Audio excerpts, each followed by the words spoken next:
Yeah, I think this now says that we're live. So yeah, we're live. This is episode 66 of the TEAMHEEL podcast, live on Google Hangouts. Thank you all for tuning in this week, whether it be on the live stream or if not, on the playback option at the conclusion of this humble little podcast. It is Thursday, November the 6th. Yeah, I'm Heel Steven. I'm not legit wrestling. And I'm Chase Oliver. What the hell? Well, Oh, no wonder why. I had the playback on my screen as well at the same time. But that's around the point. That's around the point. Speaking of around the point, you guys should go check out the new and improved Around the Point on TRN, the Talking Wrestling Network, our affiliate. They debuted their first episode this past week. It was Connor, a.k.a. Fabe, along with Mr. Will McCormick from PWMania.com. They had a couple of guests. They had Justin LaBar from WrestleZone.com. There was an exclusive interview by the guy from the channel, Alex Carter. He interviewed Matthew from Botchamania. Oh, nice. Yeah. I didn't know you guys were referring to PW Mania people. I used to be the head admin at their forums that they used to have. Well, yeah, exactly. I mean, the guy, he's a cool guy. We spoke. I talked to him. I spoke to Will like once or twice on Skype. He's a cool dude, right down to earth. So yeah, they do a show on Sundays on TRN, the Talking Wrestling Network. So guys, go check it out. You're probably wondering why the fuck is this show live today on a Thursday, not on a Friday. Well, I will gladly explain the reason why. Excuse me. Happen when you drink Snapple, you burp too much. But what's happening is the following. Friday, there will be a show that I'm going to be tuning into, which is British Wrestling Radio, BWR, the 24-hour show that they'll be doing. It's a charity show. They're trying to raise funds for Chris Travis, a wrestler in the UK that currently has cancer. And a lot of people in the British, Isles, if you will, are doing a lot of things to raise funds just so this guy can be cured, if you will. And BWR, British Wrestling Radio, our good friend Dino and Nixie, they're doing a show, a 24-hour show, to raise funds. They'll be doing auctions. Link to their website down below in the description. They go live tomorrow on their website, I believe at 9 p.m. UK time. For those of you on the East Coast in America, that's 5 p.m. In the West Coast, I'm not really sure. Chase, I don't know what time that is where you're at. If it's 5 p.m. for you, then it would be 2 p.m. for us. 2 p.m. in the West Coast. Yeah, 24 hours, guys. Go check it out. I think a couple years ago they did a 24-hour show, and they got Diana Smith on a call. Nice. The daughter of the British Bulldog. And if you guys can, you guys should help out with the cause and donate as much money as you can. Cancer is a serious thing. I've lost family members to cancer, and this guy, from the research that I've done on him, he's a young guy. He's still like in his late 20s. He still has a bunch of potential in the professional wrestling business, and it's really cool to see guys not only from his own promotion that are in the UK supporting him, but pro wrestlers from WWE, TNA, Ring of Honor, all around the world are here to support him. So that's really cool to have, and it just shows that how much of a tight bond the wrestling family does have, even though you're spread across all over the world. Like, no matter which show you go to, people respect and love you, depending on how much you've known them. So it's really cool. And so if you guys can donate money, go right ahead and donate. Like, I remember, I think it was, I can't remember who. I want to say it was Devitt. It was either Devitt or Page. I can't remember which wrestler put his thing on the website, on their Twitter. But I remember I went to his Twitter and I donated $5 to help out. I don't know how that transferred in pounds, but I just know I donated $5 to the dude, and that was all I had at the time. So, exactly. Yeah, go donate. Exactly, yeah, guys, donate, right? Go donate. No matter, it doesn't matter how much you donate, as long as you just simply do. It's for a good cause. Once again, the last thing I think a lot of us want is to lose another wrestler. Yeah. The last thing I think a lot of us want, and we lost so many wrestlers in the past, whether it be from cancer or suicide or any other cause, tragic cause, if you will. And the last thing we need right now is to lose another wrestler. All right, so guys, tune in tomorrow if you can on BWRRadio.com. Dino and Nixie. It's going to be a good show. Expect laughter and a good time. Simply a good time. I am most likely to call in. I've done it numerous times. I think last year as well. So, yeah, be on the lookout for that as well. I don't know what time it will be because, once again, it's 24-hour, and they're going to have numerous people calling in. But, yeah, guys, tune in. It should be a good show. So, yeah. A lot of things have been happening this week in the world of wrestling. If you want to call in, guys, throughout the show, the number's on the screen. It's 401-283-4991. The PIN number is 77221. It's completely toll-free. Completely toll-free. You call in. You just tell us what's on your mind in the world of wrestling. It's something that's bothering you, something that you like. Maybe we'll agree with you or disagree with. That's the beauty of this at the end of the day. It's that simple, But speaking of the UK, I really, really feel bad for what's been happening to them. I feel like they've been getting so fucked over. If you guys know what I'm saying. Mm-hmm. No, I totally agree. So this past Monday, I come back home from school, and mind you, I'm tired as shit, and I take a nap, whatever, right? And as soon as I take a nap, I find out that the WWE Network was supposed to launch that day at 8 p.m. their time, which would have been, I believe, 3 p.m. over here. Yes. Okay. You're correct. And 30 minutes before the launch, there was a tweet by WWE Network Twitter account saying that the network in the UK will be delayed until further notice. Mm-hmm. And you think about it, originally the network in the UK was supposed to launch in October. That was the original date. Okay? Yep. And now, they got fucked over before with October being postponed to November, and now we're in November. It's supposed to happen, and it's not happening either. Yeah. And a lot of people in the UK are really furious. And people are going to say, oh, heel Steven, knowledge of wrestling, Chase Oliver, why does it bother you guys? You guys are in America. You guys might have the network. They're my wrestling brethren and sisters. That's why it bothers me. Exactly. You know why I say it? Because, again, I got friends that are in the UK. MJK Show, Gavin Knotts, Ollie Harper, a.k.a. he's the host of the Gorilla Report, a.k.a. formerly known as Total Nonstop Attitude. And there's many other people out there as well. And, and I said this before and I'll say this again. To me, the UK audience, they are more passionate about wrestling than we are here in the States.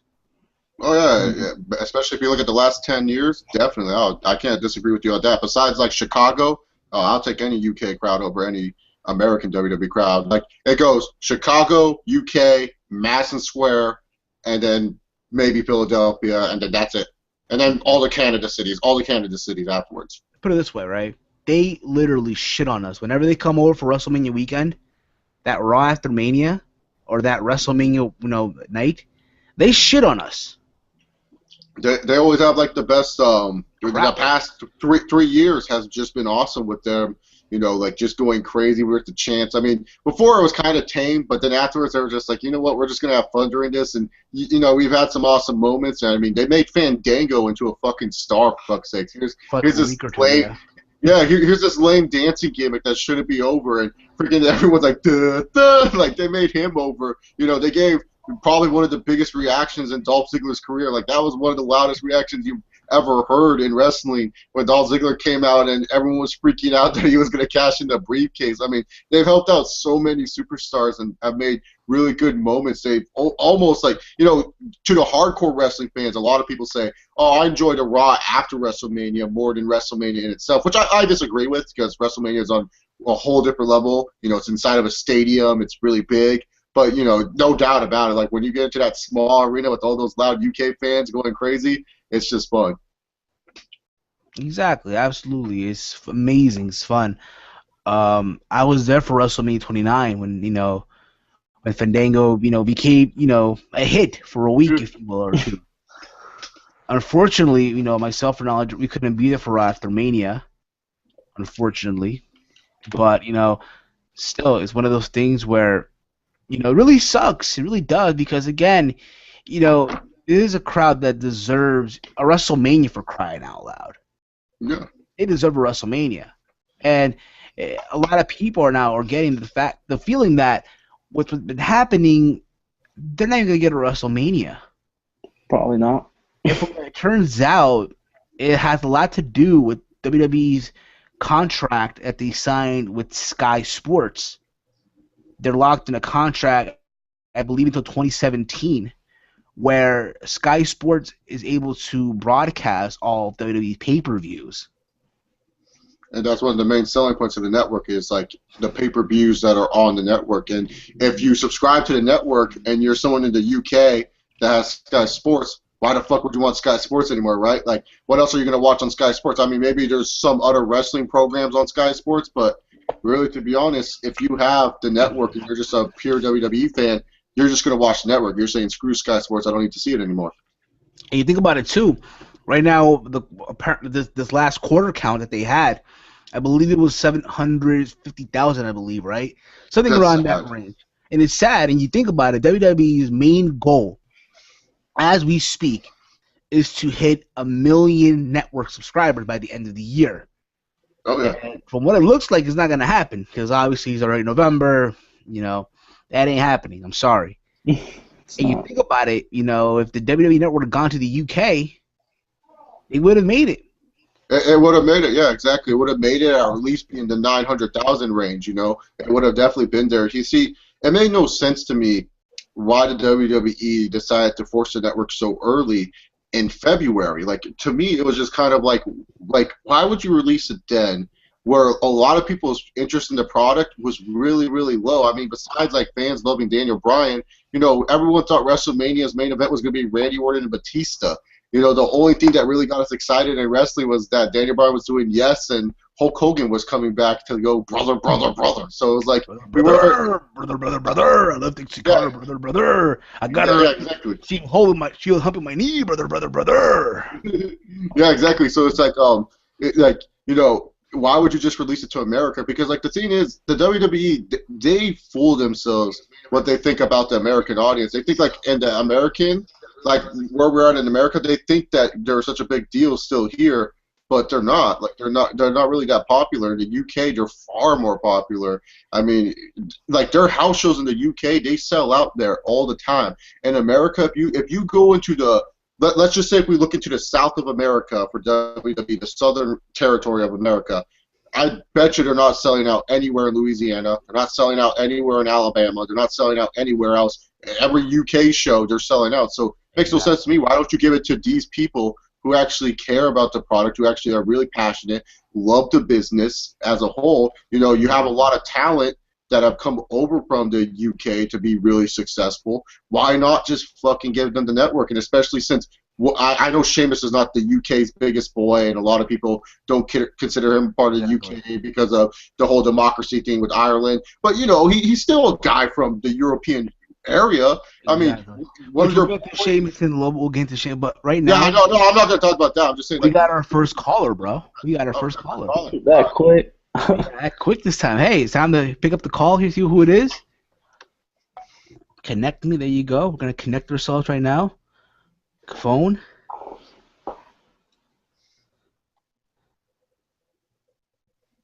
It's from Ohio. Ohio. Yes, you are on the air. Call 1. Who is this?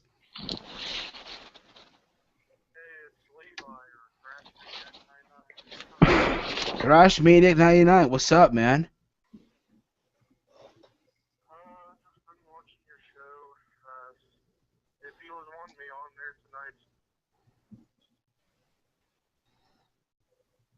Exactly, bro. You there, bro? Yeah, I don't know what happened there. I feel like you're mad low right now. Let me try.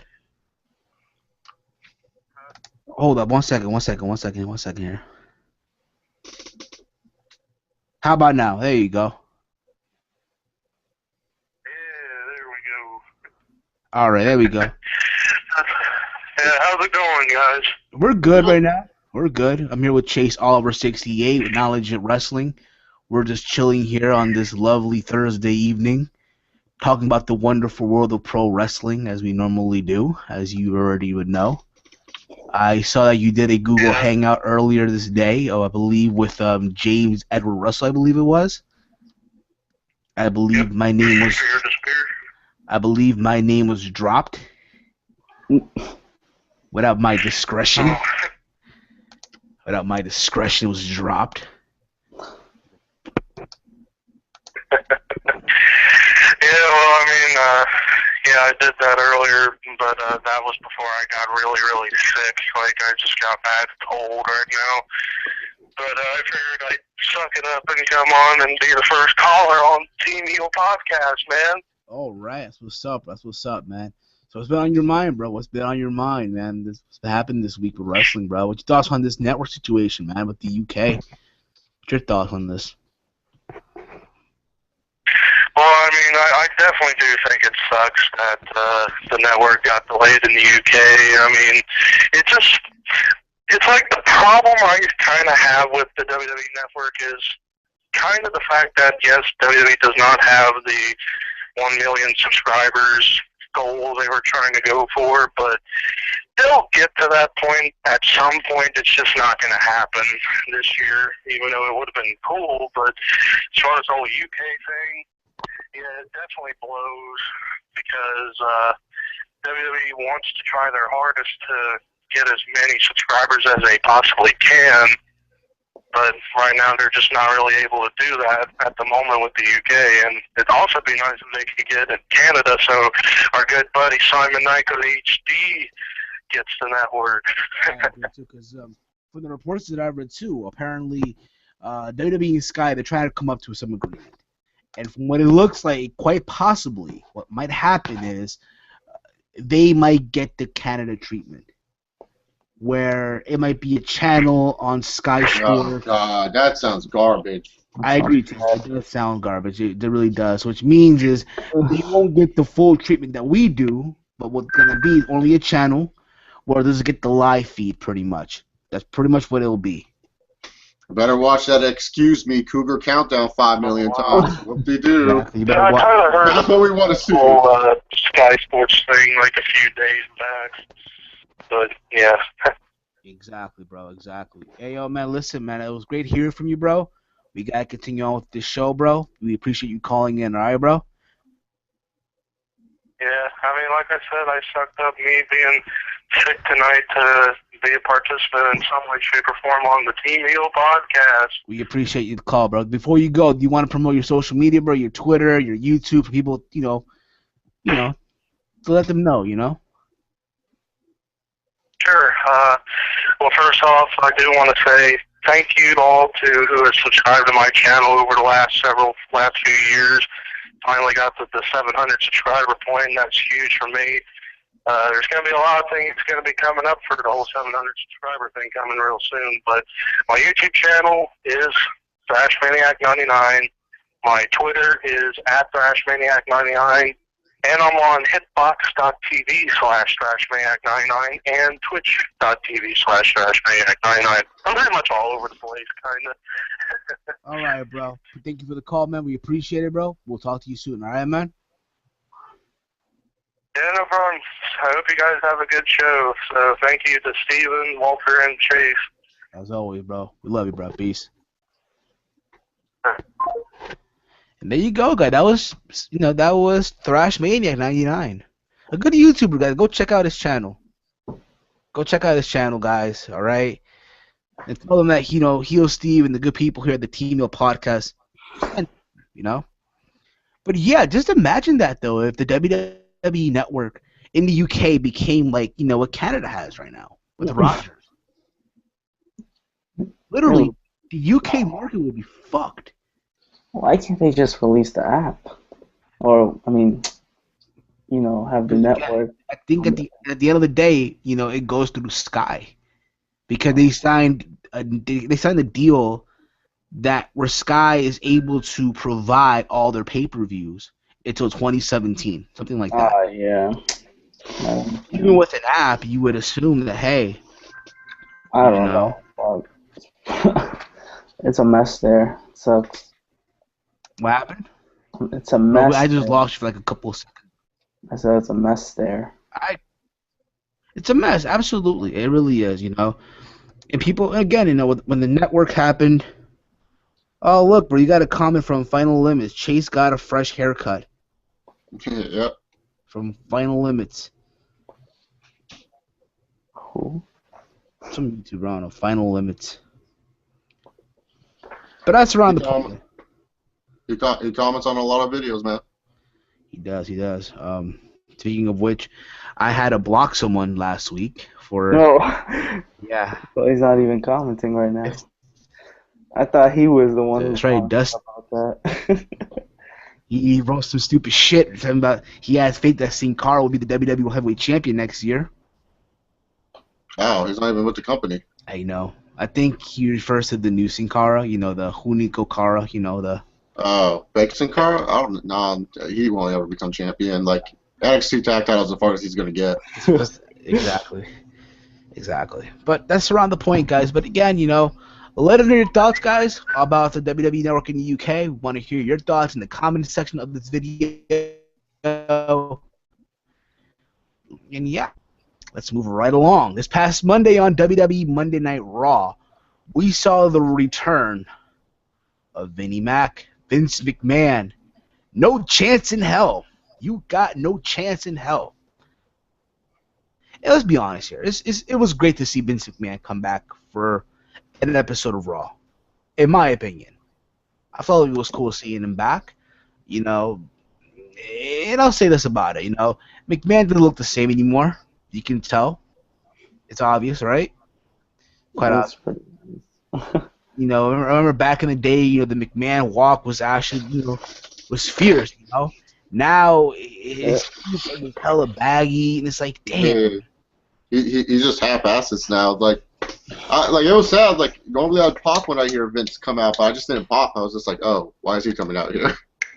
Exactly, and his voice tone was just so out of it. Like, you know, at Survivor Series, it's gonna be this versus them, and this and Getting that. older. Yeah, it's really sad. It is really sad. Now people begged him to come back on TV, and this and that. I personally feel that, he should have never came back. Yeah. Shit. But, you know, they need something for the ratings, so... Indeed they do. They need something for the ratings. And he came out, and he pretty much announced that Survivor Series, you know, Team Cena versus Team Authority, if the Authority is to lose, then they will no longer have any power. You know what this reminds me of in a lot of ways? Survivor Series 2001. Remember that whole invasion? Winner take all. It's winner take all. Winner take all. They like played that 5 different times in the video package.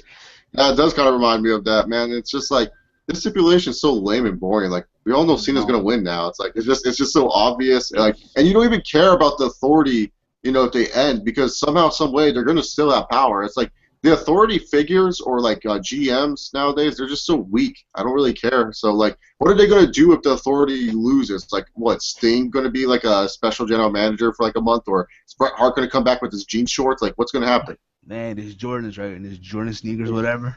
Yeah, exactly. What happens if Cena loses? Nothing, right? Nothing, right? Nothing. Yeah, nothing. Yeah. Oh my God. He should. Like you know, Cena would win, and they would have if Team Cena loses, he loses his title shot against Brock Lesnar. That just solidified that Team Cena's winning no matter what. Here's my problem with this, though. When you think of, you know, the Authority ending, in my opinion, who should have been the one to quote unquote end the Authority, unfortunately, is out with an injury. And who is that? Daniel Bryan. Yeah, that he should have been the one, but here's the thing. They always want to make Cena bigger than the other guy. You know, because, like, look at CM Punk. He should have been the one that should have beat up John Laurinaitis at, what was that stupid pay-per-view, Over the Limit? But they had John Cena do it instead. John Cena's the reason why John Laurinaitis doesn't have power anymore, not CM Punk. So why would they do that? Like, I remember I called it I said, like, I bet you if at WrestleMania, I wouldn't be surprised if they did John Cena versus Triple H. Like, Cena ends the Authority and some shit. And pretty much that's happening, but they're just doing it at Survivor Series instead. Exactly. I mean, again, for what it looks like now, because again, that's going to happen now, and now there's speculation that the Authority will lose because apparently rumors going out there that Stephanie McMahon is potentially knocked up. Oh, yeah, I heard about that. And they would not want to have Stephanie walk out through the ring with the baby bump. Well, she's not even with them, like, all the time. Like, sometimes they just have the men out. I mean, I know she's portrayed as one of the main, figures in the Authority, but will they really be at a loss if she's gone? Who knows, bro? I don't think so. But I think the Authority just needs to end, honestly. I'm tired of seeing Kane. Sorry, Corporate Kane, and then Seth Rollins getting cheap-ass wins, even though, he's getting pushed. Corporate Kane. And the other two Stooges. Oh, yeah, Noble and Mercury. Mercury, you go. The 2014 modern day Pat Patterson and Gerald Briscoe, pretty much. So yeah, apparently Team Authority was supposed to be Seth Rollins as co-captain, Randy Orton as co-captain, and Kane. That was supposed to be, and then Randy Orton backstage was mad at Triple. What the fuck? How am I a co-captain? This doesn't make sense. Just them going back and forth, and Randy Orton demanded to have main event Seth Rollins versus Randy Orton, which, by the way, I thought overall was a good match, in my opinion. Even though, yes, Chase, I'm sorry, Orton lost. Yeah, I thought it was a good win for Seth. I'm all good if Orton puts over a young talent. Yeah, at least he does put over young talent. Yeah, he does. Yeah. Unlike the other guy, Yeah, I'm fine if he puts over people. I don't care. Like if it was like to someone that I didn't like, I would just like if he lost to Eric Rowan, I'd be pissed off.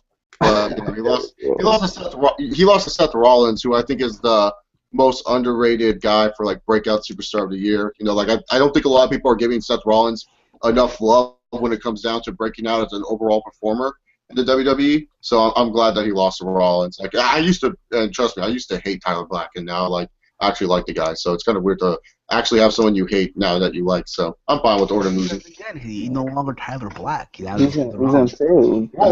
Even then, when he was still Seth Rollins in like NXT, he was still acting like how Tyler Black acted in ROH. So you were so when you were feuding with Davey, you were cheering for Davey pretty much. Like, come on, this guy already beat this guy. Come on, man. Exactly. I'm sorry, I just didn't like Tyler Black. I didn't like him when he was Seth Rollins in NXT when I was first watching that. I didn't watch any of his FCW stuff, but I didn't like him as Seth Rollins there. And then when he was a part of the Shield, I was like, oh, fuck, they're actually going to give this guy into a major push. I was so pissed off. But then, over time, I started to like the guy a little bit more.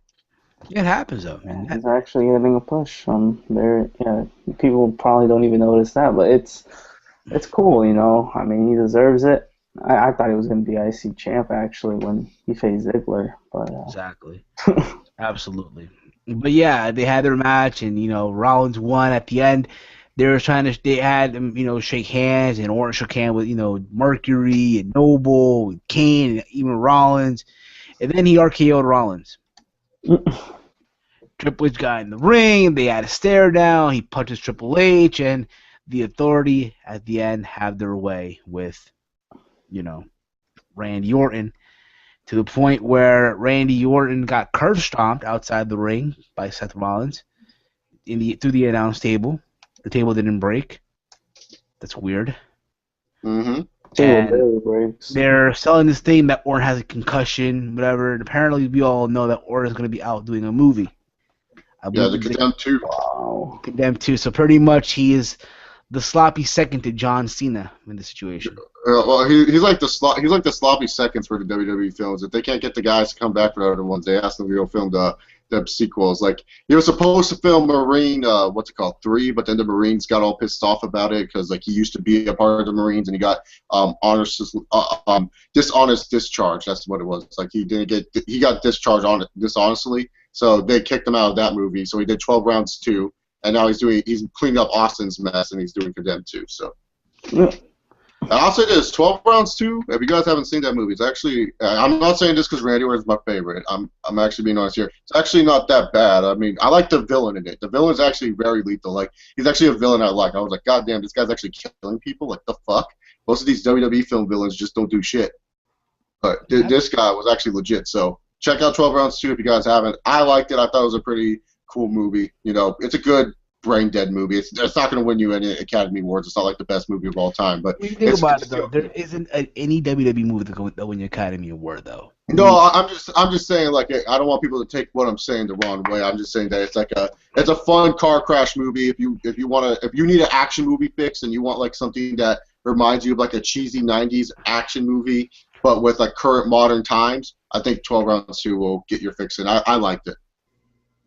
There you go. So yeah, that's what happened. That was Monday Night Raw. Also, you had Rollins and Ziggler for the Intercontinental title. Yeah, I see, and I want to touch on that for a little bit. It was funny to me, the IWC, when like Triple H was doing that promo with Ziggler, and Ziggler responded, everyone thought, oh, they believe in Ziggler now. They're going to give Ziggler a push. They don't. Nah. It's like you guys like stop being smokescreen. They needed a body. They needed a exactly. body there in the ring, and it just so happened to be Dolph Ziggler.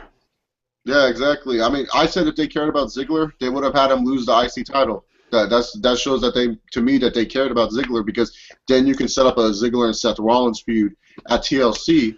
But they don't care about Ziggler because they don't want to feud him with Seth Rollins, who is currently, I don't know if he is considered the number one heel, but currently, based off writing between him and Rusev, you know, they're the number one heels. So if they cared about Ziggler so much, they would have had him feud with Seth Rollins afterwards. But obviously they don't. You know, and yeah, and that match itself again, it was a good match. Went back and forth to an extent. It seemed that Rollins was going to win the championship until Randy came out, RKO'd him out of nowhere. Mm-hmm. Out of nowhere. Out of nowhere, RKO. So yeah, what else do we have on Raw? Oh yeah, I believe Chase Bolivar is upset. Bo is out. Yeah. Chase Bolivar's actually gone. He's traveled to where Bo Dallas lives. I don't know how he was able to do this, but he's helping Bo Dallas heal from this injury, so he's gone from 6 to 8 weeks. But I decided to promote this for him anyways. If you guys don't know, Chase Bolivar made an open challenge to Mark Henry. He feels Mark Henry's negativity has been the reason why WWE has been so bad as of late. Like, Chase Bolivar loves the WWE and thinks it's awesome, but he thinks Mark Henry's negativity is the reason why so many people are upset with the show. He's single-handedly blaming Mark Henry, which is weird to me, but it's great. So it's funny how you go into that segue with Mark Henry. Yeah, so he's blaming Mark Henry for all this negativity in the WWE. So he wants to end it. Chase Bolivar's been training really hard. He's been hitting the weights. He said that he wants everybody to tweet Mark Henry to accept his challenge of an arm wrestling contest at WrestleMania 31. I know this probably won't happen. If it does, rest in peace, Chase Bolivar. I love you. But, yeah, so everyone tweet Mark Henry for Chase Bolivar. Indeed. Arm wrestling contest, motherfucker. He's the real world's strongest man. Indeed he is. Indeed. And we hope that Bo Dallas makes a Bo miracle. A Bo miracle. A speedy recovery. Speedy Bo recovery. Bo recovery. Well, maybe it could help him. Maybe they'll start planning things out for him once he gets healthy. Exactly. I don't know. But yeah. Mark Henry faced the Big Show. Oh, boo. Awful match. Why are they feuding these guys against each other? Here's my thing with this. I remember 3 years ago, they went at it for the World Heavyweight title. Yeah. And it just so happened to be at Survivor Series 3 years ago where Big Show suplexed Henry, or the other way around, and the ring broke. Yeah. You remember that, right? Yeah, I remember. And I remember they feuded back in the day also because I think Mark Henry broke Big Show's leg, or whatever it was, and now when I see them fighting years later, it's like, are they fighting for a food stamp card or what? They're fighting just a fight, because WWE loves two big guys against each other, especially with Big Show and Mark Henry. The reason why Henry turned, because, he tagged him too hard. Wow. He tagged me too hard.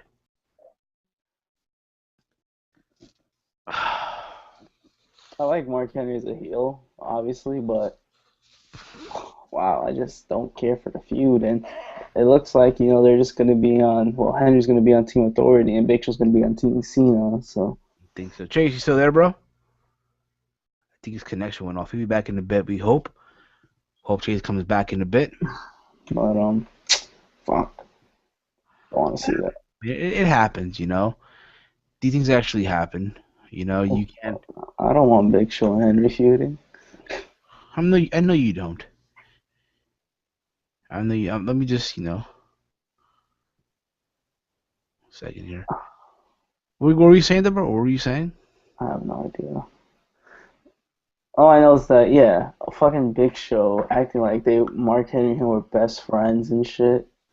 He was, like, shocked that Henry betrayed him and shit. Like, they were just feuding 3 years ago. Like, yeah, I let that guy stay at my house. He ate in my kitchen. He did this. He rubbed my... Like, dude, yeah, like y'all fucking brothers and shit. They were never brothers. They were just... Mark Henry apparently broke his leg 4 years ago. Exactly. Like, holy Or shit. did they become good friends? It's like, the promo star, I remember, Mark stayed in my house. He slept in my couch. He ate food from my plate. He ate in my kitchen. And for him to do this, like, come on, what the fuck? You're a giant. You know what I'm saying? Like, Hey, that's what they do with the Big Show nowadays. They just like to make Big Show look like a crybaby all the time. Makes no sense. and yeah, I mean, that was that. That was that. And Mark Henry wins. What else is new? Don't be surprised, Survivor Series, Mark Henry and the Big Show. Don't be surprised. I'm calling it now. I hope they're in the teams, not On the pre-show, let's hope. On the pre-show. No, I mean they're probably going to be on the main. Yeah, I think they're going to be in the main event. Like, I think Big Show would have, because it kind of would make sense if Big Show was against Team Authority, because last year he was crying and stuff like that. I remember last year, I couldn't believe when I heard this. Like, I think it was Stephanie. I always remember this just because I was like, the fuck? Big Show is that rich? And that's good on Big Show, but apparently Big Show owns strip malls. I was like, he owns a fucking strip mall? Now, I don't know about if anyone knows what a strip mall is. I think a lot of people would get confused by just the term strip, just because they think it's like a bunch of strippers. But a strip mall is an outdoor mall, which is, I don't know about you guys, how big your strip malls are, but in California, a strip mall is fucking huge. And if Big Show owns one of those motherfuckers, holy fucking shit, he must be rolling in some serious bank. So I didn't know he owned a strip mall, and I was like, God damn, Big Show, you're fucking rich as hell. Not only do you get paid, I know he makes a lot of money. because he gets paid like I think like 1.3 million a year, Yeah, and he does nothing. he has his own bus. Mm-hmm. He does indeed. He actually has that, I think. But again, let's see what happens. Let's see where they go with this. Let's just hope it's short and sweet and to the point. But then again, it's definitely creative, Because Big Show and Mark Henry, these two men, like them feuding with each other is useless. Because Big Show could be used to help so many other people. Like you could have done Big Show versus Bray Wyatt, and then Dean Ambrose versus Mark Henry. So that way, Bray Wyatt can recover against the Big Show, and it would actually be a good match between the two, because I think both guys have really good chemistry with each other, and Big Show knows how to put. I don't care what anyone says. You may hate the Big Show, but this motherfucker can put on a good match. This guy can put on a good match. This guy is very underrated as a worker throughout his whole career. I don't think anyone gives him much love and appreciation. I mean, there was a time where Big Show was just really fucking lazy, but as of late, I can name so many great matches that Big Show has been in, in the past 3 years. Like, Big Show is a fucking mighty good worker. And Mark Henry and Dean Ambrose, that would have been a perfect feud for Dean Ambrose. Crazy versus the Hall of Pain. That would have been sick. But no, let's have Big Show and Mark Henry feud for the umpteenth time, and let's have Dean Ambrose and Bray Wyatt feud for the first time, where we're not going to do any interesting build with it whatsoever. Indeed, yeah. We had Nikki Bella versus Emma. The stopwatch for this was 2 minutes and 24 seconds. The less we talk about this, the better. Yeah. Let me just say this real quick. It's just so useless, because the only people who benefit from this is the Bellas. Because if Nikki wins, Bella versus Bella for the title, AJ Lee wins, oh, it's because Brie Bella cost the title to Nikki, so it's Bella versus Bella. It's like AJ Lee, she's the Divas champion, but she doesn't feel like it. She's not important. She doesn't stand out from the rest of the Divas. It's like they just gave her the belt because she's the only one not on Total Divas.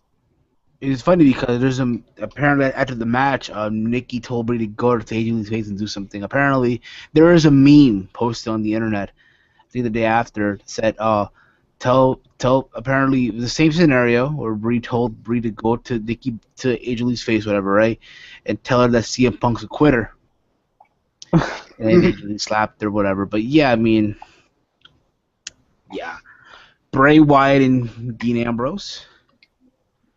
I think they have like a stare down, right? Something like that. No, Dean Ambrose was wrestling his match, and then all of a sudden, Bray Wyatt, after commercial, was in his rocking chair doing his usual shit, fat and lazy, just watching a match for free. He's all like, hey, I'm watching you, Dean. I'm watching you wrestle on the circle of the earth that is round and bald. And it's like he's just sitting there doing nothing. And then afterwards, Dean Ambrose wins, and they want to fight, and then Bray Wyatt gets up, lights go out, and he disappears. And it's like, oh, fucking awesome build. This is what I'm talking about. This is Dean Ambrose and Bray Wyatt. Yeah. Well, it's crazy. Yeah, Dean Ambrose was in main event segments, and now he's just gonna be in random ass segments with Bray Wyatt. Bray Wyatt is like the lame version of Hollywood Rock. Remember when Rock was Hollywood Rock? He wouldn't wrestle any matches. He would just cut promos and do backstage segments. That's what Bray Wyatt is, because this guy never wrestles on Monday Night Raw or SmackDown. This guy is always just cutting some random-ass promo. He'll wrestle on main event, but I'm sorry. Like, I don't care. I'm a diehard wrestling fan, but I am not wasting a Tuesday night watching main event. Okay? I'm sorry. You cannot pay me to say, Chase, you got to review main event. No, the only way I'm reviewing main event is if I'm working for AfterBuzz TV or if I have a famous wrestling radio where I have to talk about it, okay? If I'm not forced or contractually obligated to talk about main event, I ain't going to watch it. And it's like, come on, man. Like, Bray Wyatt needs to be doing more inside the ring. Like, we know this dude can talk. We know this dude is an interesting character. But the thing is, it's like you overexpose his greatest quality. You overexpose how good he is as a talker, and the more he talks, the less we want to listen. Indeed. I couldn't agree more with that. I really couldn't. Unfortunate. Yeah, apparently also Cena wasn't there. There was no Cena. Yeah, he was filming for the NBC show Parks and Recreation with Chris Pratt from Guardians of the Galaxy. I like that show. It's a really funny show. They have a lot of the seasons on Netflix now, so go fucking watch it. The first season's kind of bumpy, but second and third season, fucking hilarious. It's a good fucking show. It's really good. If you like The Office, you'll like Parks and Recreation. Tune into that when it comes out. But yeah, that was kind of Raw. You know, that was pretty much Raw. Oh wait, did we talk about the racist Xavier Woods gimmick and the weird segment? Oh yes. Go. Xavier Woods. There was a vignette for Xavier Woods. Apparently, he's singing the gospel. Singing the gospel, preaching it, you know. Word is going out that Kofi and Big E will join him as well. Really?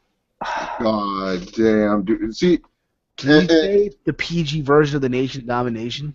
Can you say fucking racist WWE? They made it even worse. This is not even the Nation of Domination. This is like if Deacon Batista, if Deacon Batista and Devon found people. Like, I'm sorry.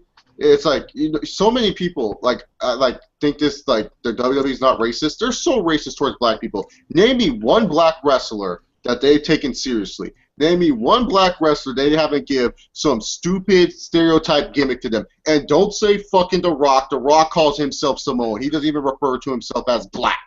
So don't say The Rock.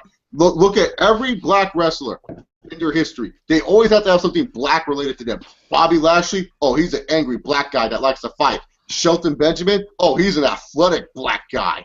Oh, fucking Kofi Kingston, he's Jamaica, boom, boom, boom, boom. Big E, then I know that he became from Ghana, West Africa. Yeah, Ghana, West Africa. And then also Big E, the thugging black guy. Man on a Mission, oh, the rapping black guy. Ahmed Johnson, the original angry black guy. Farouk, another angry black guy, but at first he was wearing some fucking, you know, Viking helmet or something. Yeah, like the WWE seriously like mistreats all their black superstars, and they give them such racist fucking gimmicks that are so stereotypical. It's ridiculous. Like, Xavier Woods is a good fucking talent. This guy, I'm not saying main event or anything, but this guy is a good mid-carder that could be used as a great U.S. or IC champion. But instead, you want to make him going hipping and jiving and souling and praying to the Lord, my heaven, by God. It's like, why? What is this going to do to help out the product? What is this going to do to make me want to watch Xavier Woods more? No, like, I get it. Like, some people say, like, the new nation, you could say that's kind of racist, but they could have made it to the point where it's like, at least we're taking them seriously as individuals and peoples, and we're not just looking at their skin color and saying to themselves, like, oh, yeah, they're just angry black guys. You know, it's just like, this is just dumb. I mean, Kofi Kingston, I feel bad for him, too. You know, Kofi Kingston's been one of my favorites for a while, and I've always wanted this guy to get a big break. And I think he's talented enough to get a big break. You know, I'll say it. I think he should have had the WWE Championship at least once by now in his career. You know, I don't care if anyone disagrees with me. That's just my opinion. But I like Kofi Kingston a lot, and it's a shame that, you know, he's now Jobber McGee. I like Big E a lot. I don't think he's a main eventer, but I do like his talent. And it's a shame that you're wasting 3 talents that I actually like, making them into jive and soul gimmicks that won't fucking lead anything in their career and just proves how the WWE is so fucking racist. And I don't want anyone to argue with me that the WWE is not racist against black people, because they have shown time and time again they don't take any of their black people seriously. Oh yeah, even the Mexicans say they're all the Rio and Sin Cara apparently recently said that they were racist. So. Yeah, that they've made racial statements to them, and you know it's just WWE is a all white thing, and they're behind on the times because. When you look at the NBA, who's the best player? LeBron James. LeBron, and he's black. Look at the NFL, who's the best player? Walter, you mind elaborating that question? The best player in the NFL. I mean, the main guy. I guess Peyton, but who's the best who are the best wide receivers in the NFL? All black guys. Oh, all black guys. Yeah, running backs. All black guys. Like quarterbacks, yeah, there's some mostly white guys, but there's some black quarterbacks that are successful. Russell Wilson. Yeah. So, yeah, you know, I'm just saying, you know, times have changed. You're not just attracting rednecks that like NASCAR anymore, WWE. Like, if you look at the demographic, and it's funny, the California demographic for people who attend WWE events, only 32% in Los Angeles are white. And then the rest of them are black and Hispanics. Hispanics and blacks overrule the white people together. So, just saying. Even in boxing, the best fighter. The best fighter in the world currently, people say is, you know, is an African American, Floyd Mayweather Jr. Hell, if you look at MMA, some say it's a Filipino, Manny Pacquiao. Yeah. Some say it's a Mexican named, you know, Canelo Alvarez. Yeah, exactly. No, or you know, or a guy from Kazakhstan, you know, Triple G Gennady Golovkin. But that's around the point, though. Mm-hmm. Around the point. But yeah, you know. Let us know your thoughts, guys, down below in the comment section. Your thoughts on this whole, you know, your thoughts on Xavier Woods' new gimmick, your thoughts on, you know, Dean Ambrose and Bray Wyatt, you know, all that fun stuff. Let us know down below in the comment section. Or if not, simply give us a call. 401-283-4991. 401-283-4991. The PIN number is 77221. It's completely toll-free, guys. Just simply call in and give us your thoughts. We would love to hear from you. We already had one caller in, Thrash Maniac 99. So call in, guys. What is this right here? What is that? It's a retweet of Jace Oliver. Yes, I had to retweet. I'm surprised you actually now follow me. You never followed me. You guys said you got the Twitter like last episode, and I forgot to follow. It happens. It happens. It is what it is. But, you know, tonight was NXT. Oh, before we get to NXT, before we get into, you know, what happened, the main thing that happened on NXT. Okay. After Raw went off the air on the network, we had Sheamus versus Rusev for the U.S. Oh, thank God! I thought we were going to talk about the other company. Now we'll get to that too. No. Just two things, and then for that is MMA, whatever you want. Okay. But let's see here. At first, when I saw this, I'm like, okay, you tried to tell me you couldn't fit this in 3 hours of a show. Okay, You try to tell me you couldn't sacrifice Nikki and fucking Emma for, Yeah. Or even the matches that these two had. You couldn't sacrifice those two matches just to have them like wrestle in the main event. Like I'm just saying that. I'm happy to see Tyson Kidd. I'm happy that he won. Yeah.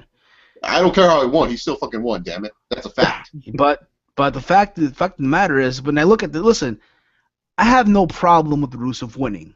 Okay, people were going crazy with what I was saying in my video, and just to elaborate once again, yes, I get it. It made sense why they did it the way they did, because again, they need people to subscribe to the network. Remember, it's November. It's free for the entire month, right?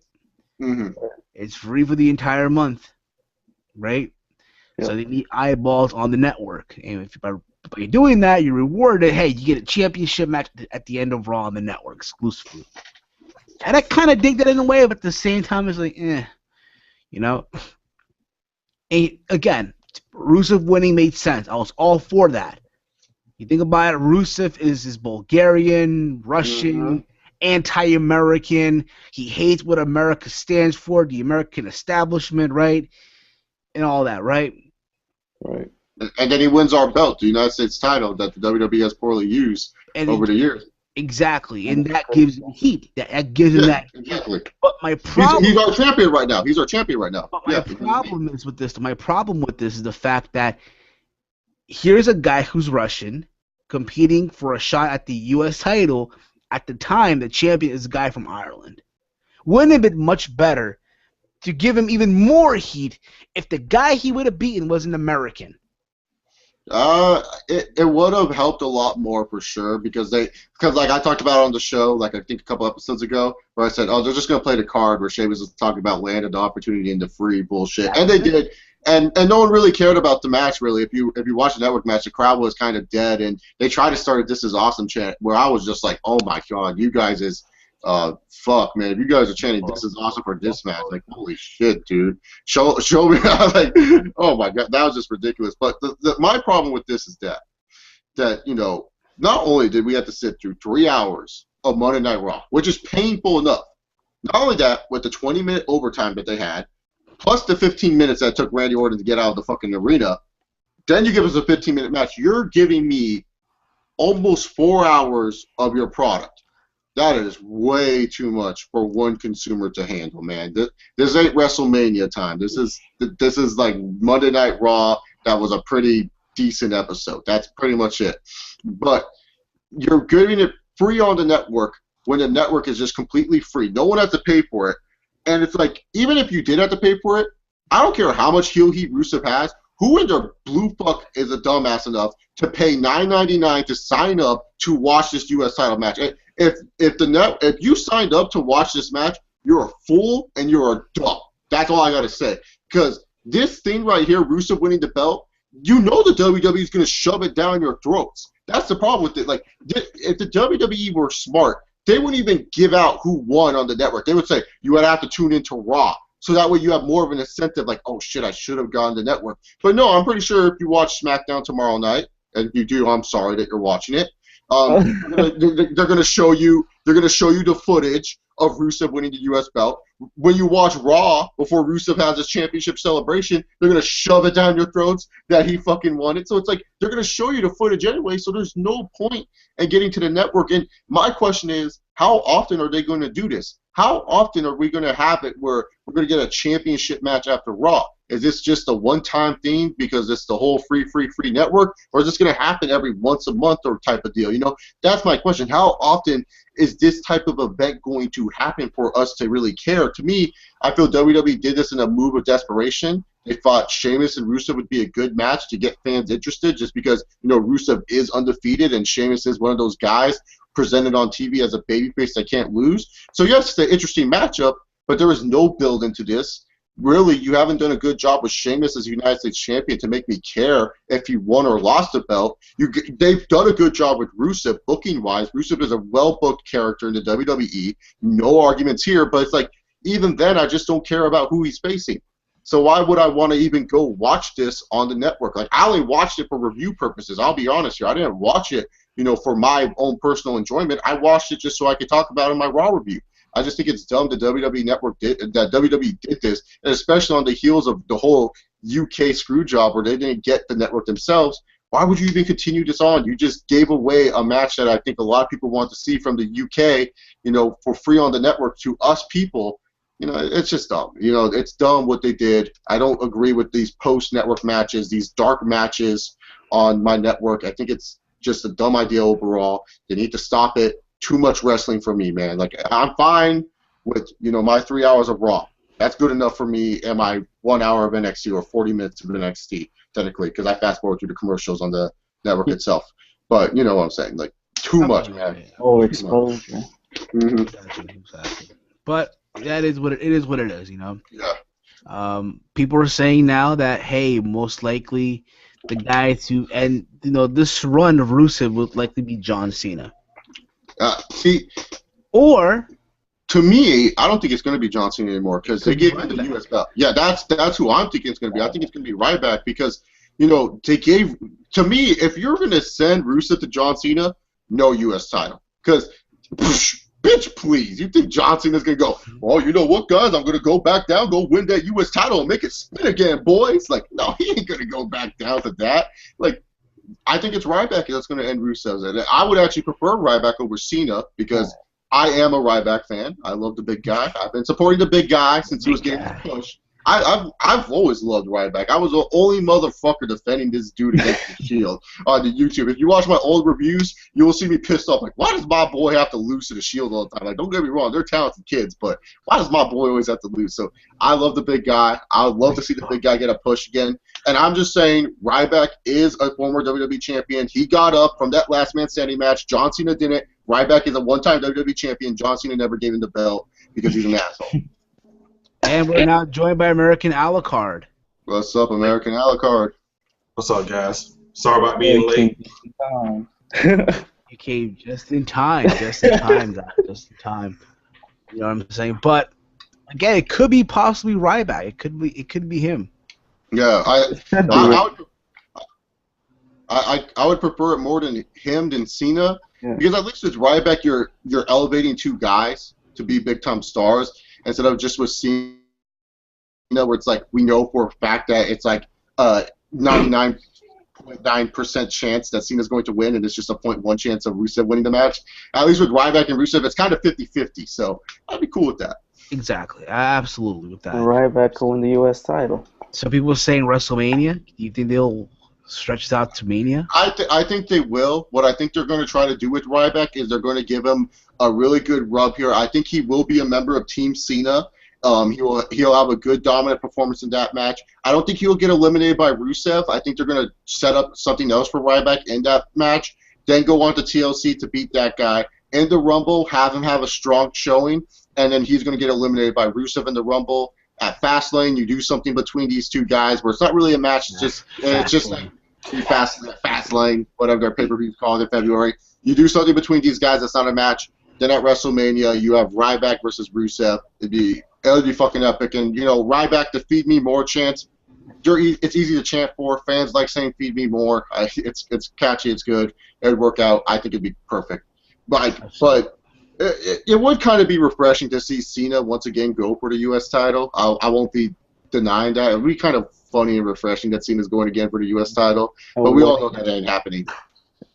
Or winning it. Hey, you would make the belt feel bigger. Exactly. But then again, we'll see what happens with that. But now you covered Raw. Let's cover some NXT. Now, mind you all, I didn't watch the full episode. All I really saw was, that guy making talk about one thing. Honestly, like I like NXT and all, but like I've seen Sami Zayn and Tyler Breeze wrestle 5 million times. That Divas tag match I've seen so many times. Like the thing with NXT, my problem with it is that like we see too many of the same matches a lot, and it's just like it's not really their fault because they're only given like 46 minutes and shit like that to really do something for television purposes or network purposes, whatever. But even then, it's just like it's the same matches. We don't care. We only cared about one thing that happened on the show. Everyone was excited for it, so yeah. Let's just talk about that. Absolutely, yeah. So it happened, guys. The moment you all been waiting for. Kenta comes out, to fight. Hideo and Tommy. Hideo and Tommy. How dare you? I'm sorry. You cannot get his name wrong. By that slave named Kenta, you indie sheep, blah, blah, blah, I hate you. I know. Just kidding. Hideo Itami. Hideo Itami. Hideo and Tommy. Itami. Tommy. Hidumi. So yeah, he came out to the ring. He came out to the to the stage area to meet the Ascensions who were in the ring. He puts a finger out, and out comes Finn Balor, formerly known as Fergal Devitt, Prince Devitt. Who's the guy in commentary? Jason Alberts, right? Is his name now? Jason Albert, Alex Riley, and that one guy that I can't remember his name. They all mark out. Oh my God, it's Finn Balor. And let me just, they didn't mark out. They were just like, oh, he's a traditional wrestler. Albert did. Yeah, Albert did. You're in for a treat, guys. This guy is fucking, Which is true, if you follow stuff in New Japan, but overall, I mean, I thought they had a match. I was expecting them to have a match, like a tag team match. This was more of a brawl, just involving kicks. Yeah, that was pretty much it. They just wanted to introduce, how did they pronounce it on TV? Balor? Yeah, Balor. I'm just going to say Balor. I just think that sounds cooler than Baylor. It's like they were just there to showcase Balor a little bit, show off his skills, show off what he can do. but he wrestles too much like Kenta. Like, that was my problem with it. It's like, dude, he's doing the same moves. How dare you say that name? Hideo and Tommy, my bad. But he wrestles. Give me 20 now. I'm just kidding. Don't do it. I know. I joked around with that earlier, so I should have picked that up. But Tommy, like, besides doing like the wannabe AJ Styles Pele kick, like, he didn't do anything that was like different from Tommy's moveset. So it's like, that's not a good thing. I want my wrestlers to feel different. I don't want everyone doing just because you wrestle in Japan to do the double foot stomp. Just saying, like. But I think they're saving this tag team match for TakeOver 22 or whatever the new name is called. 22? I don't know the name. TakeOver 3, 4, 5, 9, whatever number they're on. NXT TakeOver again. Oh, TakeOver Evolution. That's the name of it. Evolution. Now, there you go. We got NXT out of the way. Let's talk about the other company now, guys. Oh. Yes. Lucha Underground. Okay. No, let me talk about that bullshit real quick. What the fuck was the matches were good, but the whole premise behind that was just so weird. I was like, how are you mixing the art form of Lucha Libre with underground fighting? What the fuck? The promoters giving them money. I was like, oh. And that mixed match, I swear, that mixed match was weird. I know independent wrestling fans are going to be like, oh, I see that all the time. For me, that is weird as hell, and I never want to see that again. I'm sorry. To me, I'll be real. To me, I'm not big on women versus men. To me, there's an exception, though. If it's Candice LeRae, then fine. To me, not every woman should face a guy. That's just my thing about it, Yeah, like, see, for me, unless the woman is built up like China, if China was built up enough to believe that she could beat a guy, or if it's like a big angle between that guy and woman wrestler like Nydia and Jamie Noble, when they had that blindfold match or something like that. Like, if it's something like that where the angle says, okay, they should have a mixed match, that's fine. But that's like, when I watched that match, I'm like, God damn, that would be like me turning to Monday Night Raw and then seeing Paige and Sheamus try to wrestle a match against each other. Like, what the fuck? Like, I'm just saying, like, the sun. Exactly. I'm just saying, to me personally, I did not like that cross match. That was just dumb. I didn't like the ending to that show. It was. I'll be real with you. To me, episode 2 is there. To me, episode 1 was better than episode 2. Like that main event from the main event from episode 1, Prince Puma, aka Ricochet, versus Johnny Mundo, John Morrison. To me, that was it. I'm hoping that they can. I hope they can bounce back. I really do. I mean, this is the vibe that I get from Lucha Underground. It's wrestling combined with Spanish soap opera. Yeah. What happened? Yeah, I was just about to say that because they had those little skits where, what are you going to do about my man, or blah, blah, blah, blah, blah, or whatever. But I mean, again, you know, it's something different. It's an alternative. You know what I'm saying? Yeah, but it's like a weird alternative because, like I said, you're trying to mix the beautiful style of lucha libre that's supposed to be all about, you know, showing off your moves and all that and fighting, stuff like that. Underground fighting, which is weird. I'm like, the fuck is this? Like, I mean, like I said, the matches were good. I'm not dissing the matches. I'm just dissing what I was watching. Like for me, it was just like the overall scheme and the layout of it all. It just like turned me off from the product. I was just like, oh god, man, I don't care how good the matches are. I'll just watch if someone says like you got to watch this one match between these guys. Yeah. And then the commentary, like I was surprised to see Matt Striker. That was like, Matt, what the hell is Matt Striker doing on this show? I mean, you gotta remember, Matt Striker is like, you know, he's a wrestling enthusiast. You know, remember back in WWE, he was handcuffed in a way. Yeah. He could say. The beauty about him now is that he's able to say what he wants now on commentary. They're letting him be him. Vampiro on the other hand, what the fuck happened to him? Oh god, dude. See, when I think of Vampiro, I think of him in WCW. Or the Vampiro of, I guess, Wrestling Society X, you know, when he won that Battle Royal or that gauntlet to become the world champion. Remember that? Yeah, then he had that feud with Judas Macias Or X-Pac, whatever it was. For a couple. Yeah, it was X-Pac first, and then it was Judas Macias. I remember. Yeah. So that was that. That's Lucha Underground, guys, on El Rey Network. All right. Now let's go on some TNA.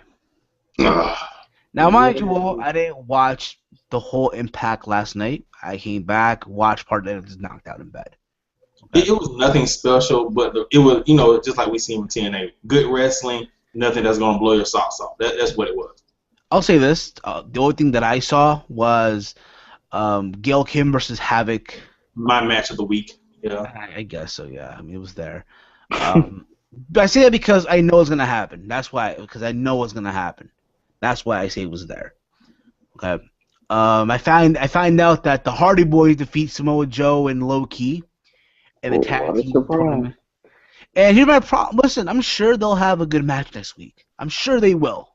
But the problem here is the fact that we've seen this how many times already? Hardy. Yeah, didn't they just get out the best of like 4 series between Matter of fact, myself and Walter, we were there in New York. We saw this match. Destination X, we were there. We saw them tear the house down. That first time, it was amazing. Yes. Yeah, it was good. I loved that match. That match was great. And then after, you put more into it, the tag title series, and now again, it's like, why couldn't I had Samoa Joe and Low Key win this one? Yeah, that would have been interesting. I get it. It's the Hardy Boy. They are the side A. You know, you gotta have them win. Well, hopefully they win the tag titles next week. You know. Yeah, but you know. Yeah. We know what's gonna happen. We know what's gonna happen, Walter. Come on, we're not gonna say. That's why I don't. Oh, that's why I don't care about these matches, man.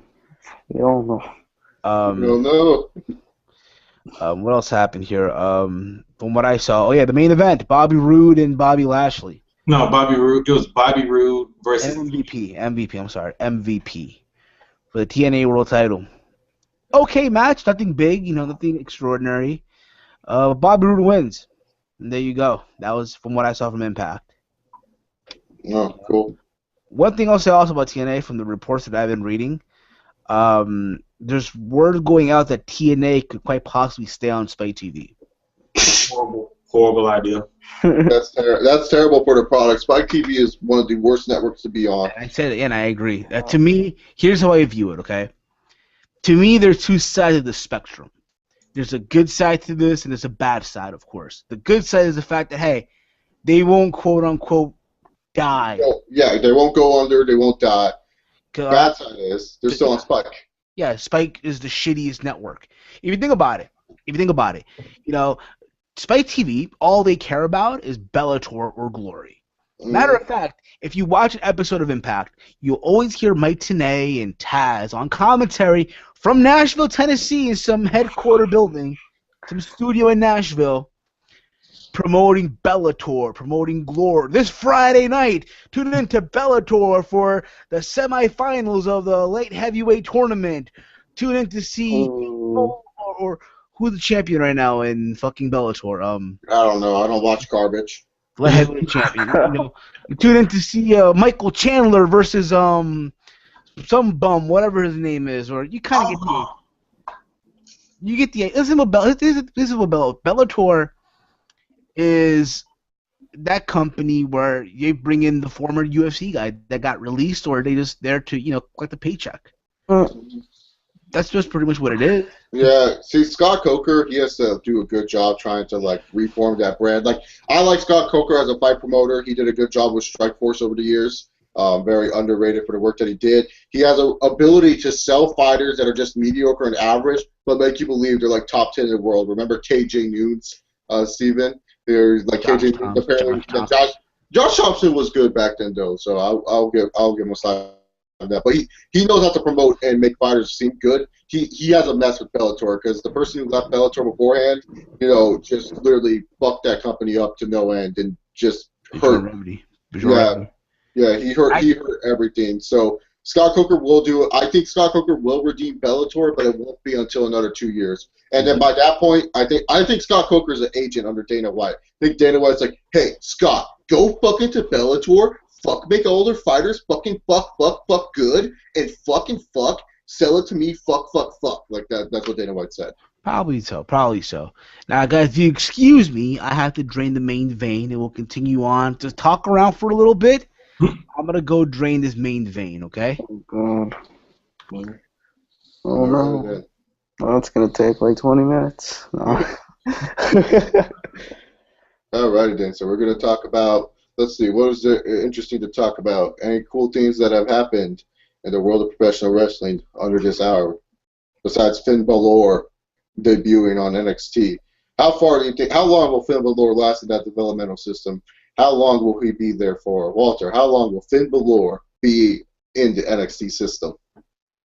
Probably less than a year. I heard they want to move him up, and I heard they're going to try to move him up quickly. So. What about you, Alucard? How long do you think Finn Balor will be underneath the NXT banner?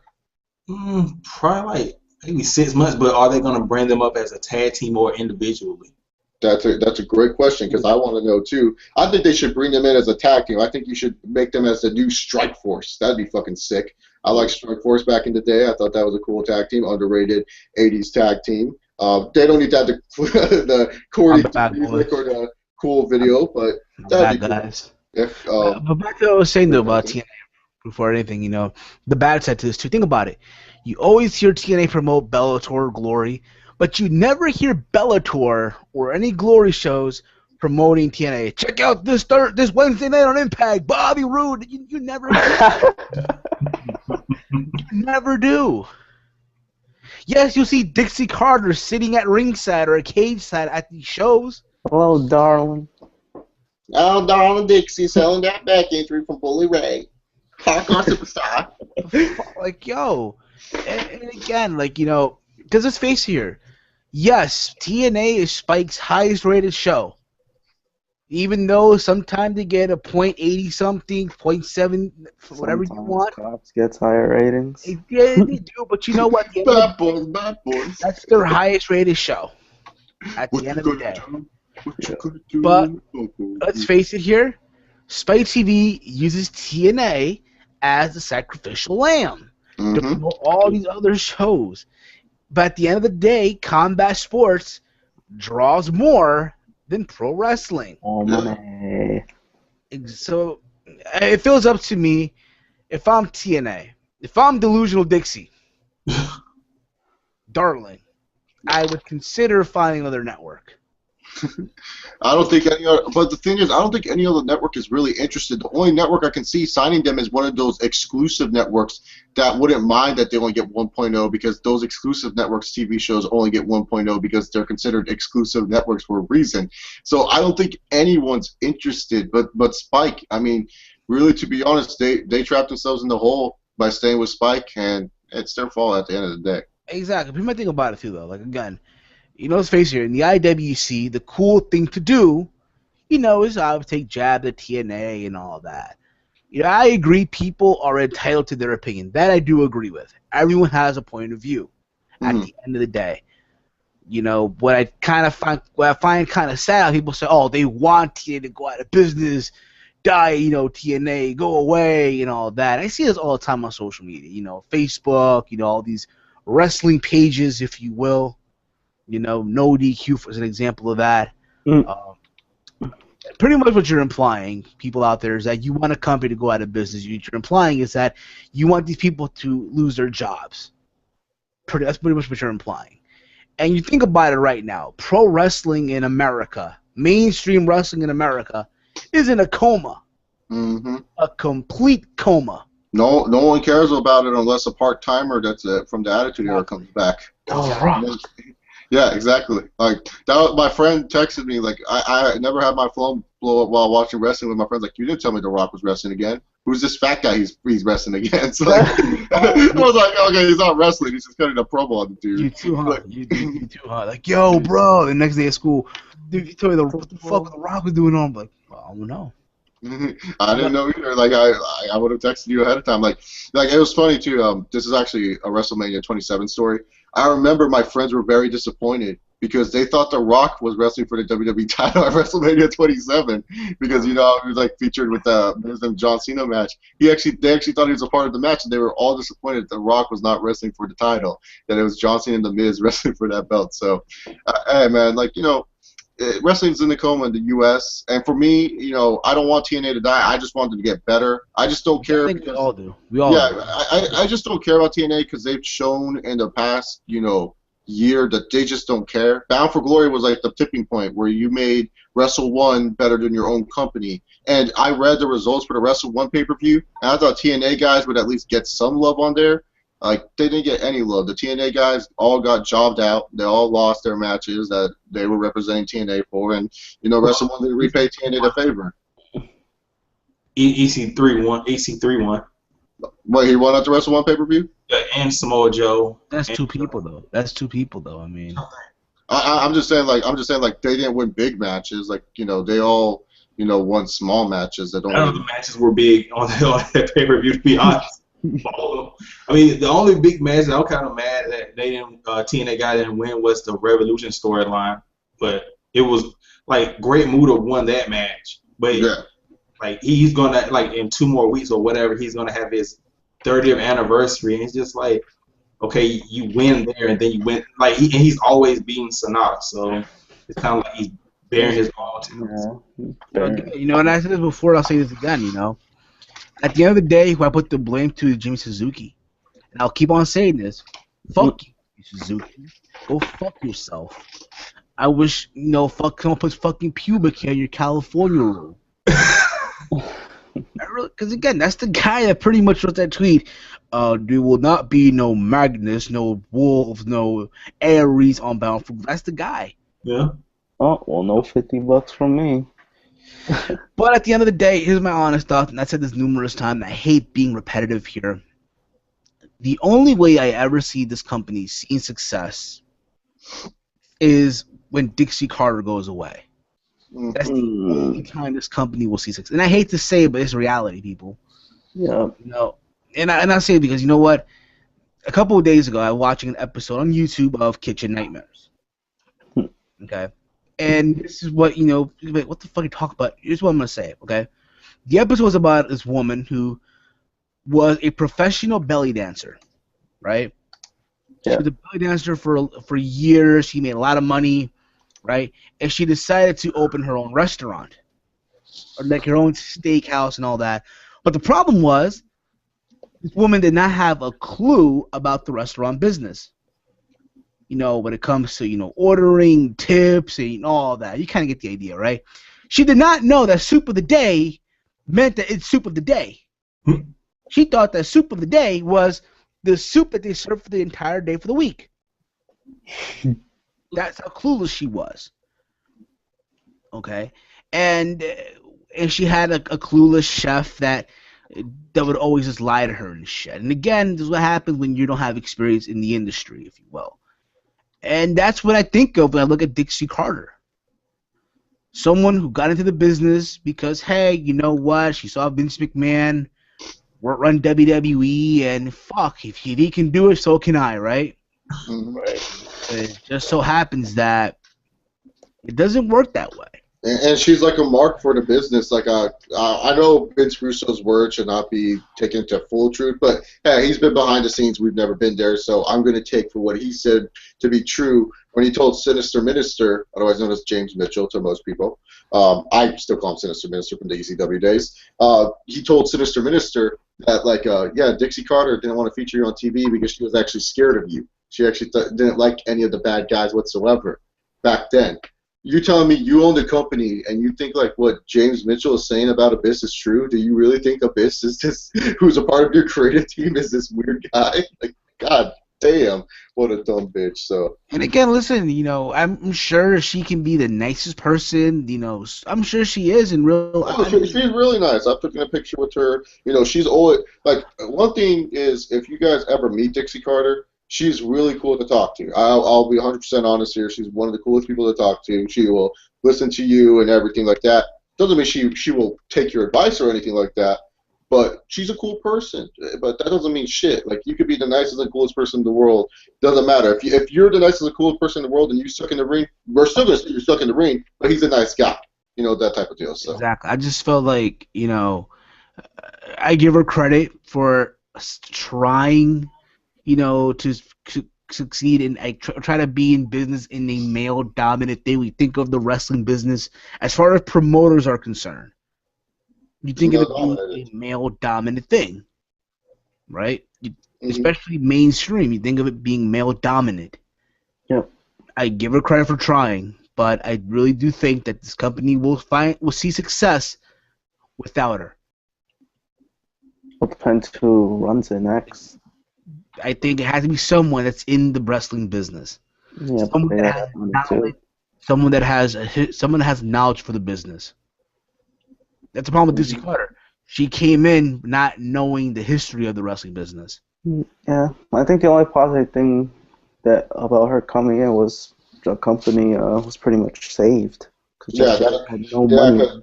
Because Jeff Jarrett fucking wastes money like an idiot. He's a fucking idiot. And the Carter family basically funded the company. I don't think they do it anymore, but who knows at this point? Who really knows? The energy. To my understanding, Panda Energy doesn't provide money for them anymore. Oh shit! They lost Panda Energy. Damn it. I'm not. The parents are just not providing money anymore. I think when you think about it, they really depend a lot. Why do you think they depend so much on Spike money? Think about this, right?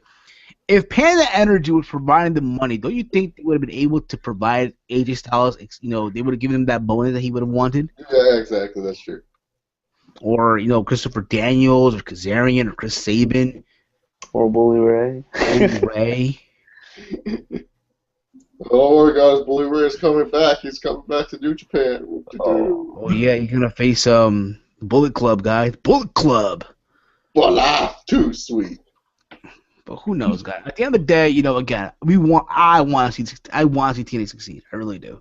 Because at the end of the day, I'm a wrestling fan. I think at the end of the day, with the way the product is right now, not just them, but WWE, wrestling as a whole, the last thing I think people want to see is a company go out of business.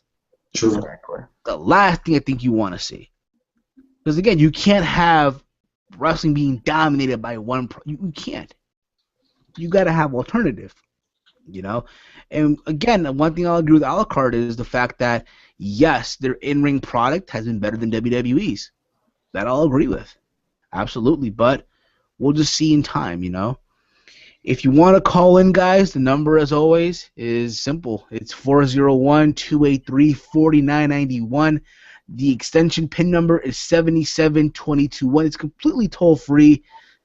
Let us know your thoughts on this issue with TNA staying potentially on Spike TV, even though in 2 weeks from now, on Wednesday, there will be a movie instead of Impact. Reason being is because, it's the Wednesday before Thanksgiving, and it's not like they're being canceled just for that one night only type of thing. That's it. Oh yeah, can't wait to watch that movie. All the stuff. Then they tape all the way up until the 19th, so that's all they have. I think so. After that, it would be like the best of 2014.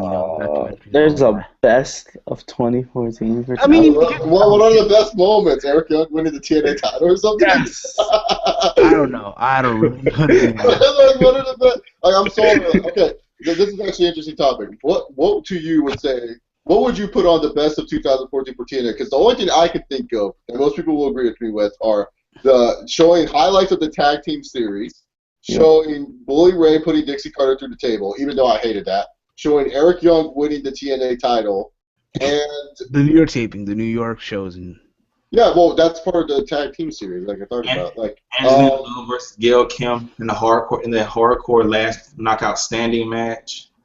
Okay. Sonata versus Aries, that first match, not the second one. No. That match was good, the first one.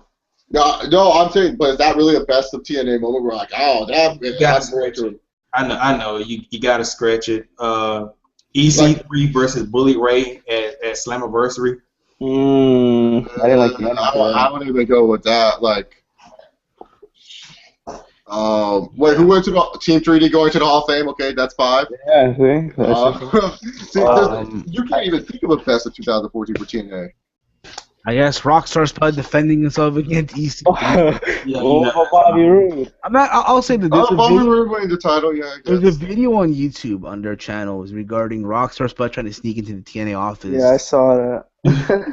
Hilarious. That's funny as hell. You know, but he actually imitates Shark Boy too. Yeah, he did it good. Oh, shell, yeah! That someone called his name, and he fucking actually said, shut up, and then he got exposed. What's it called? Yeah, dude. Like, that's sad that, like, we can barely think of TNA's best moments in 2014. We have to think about that. Even then, like, what would you say WWE's best moments in 2014 are? I guess it would be the success of Daniel Bryan. You know, him having his moment. 30. Bryan. I guess you could say. Let's see here. Let's really analyze this for a bit here. I would say I would even say the reformation of Evolution. That was a fucking, even though the crowd fucking sucked for it, that was pretty sick. Shield versus Evolution, Extreme Rules. I was there for that. I was there. Let's see here. Fuck, that's a really good. John Cena winning the titles again.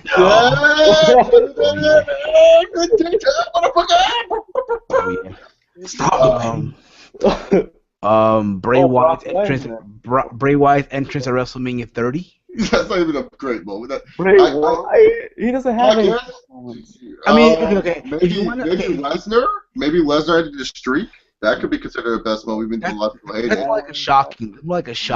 Yeah, that was a top moment for me. I'll tell you guys what, but we still have time by the end of the year. We're gonna come up with moments. We still got time to think about this. This should be a fun topic for the end of the year show. But I'll be all part of that show. Exactly. But before again, guys. Hey, no, we're making it, Steven. We're gonna do the first ever Team Heel Podcast Awards. Me and you and Walter. We're gonna sit down. We're gonna make the awards list. We're gonna have some joke awards too. Okay, we'll do that. We'll do that. All of us will just sit there. We'll think match of the year. Alcar will be a part of it too. Well, us four, we'll be part of the Team Heel Podcast Slammy Awards or fucking Wrestling Awards, whatever you want to call it. Exactly. The Heel Awards. The Heel Awards. There we go.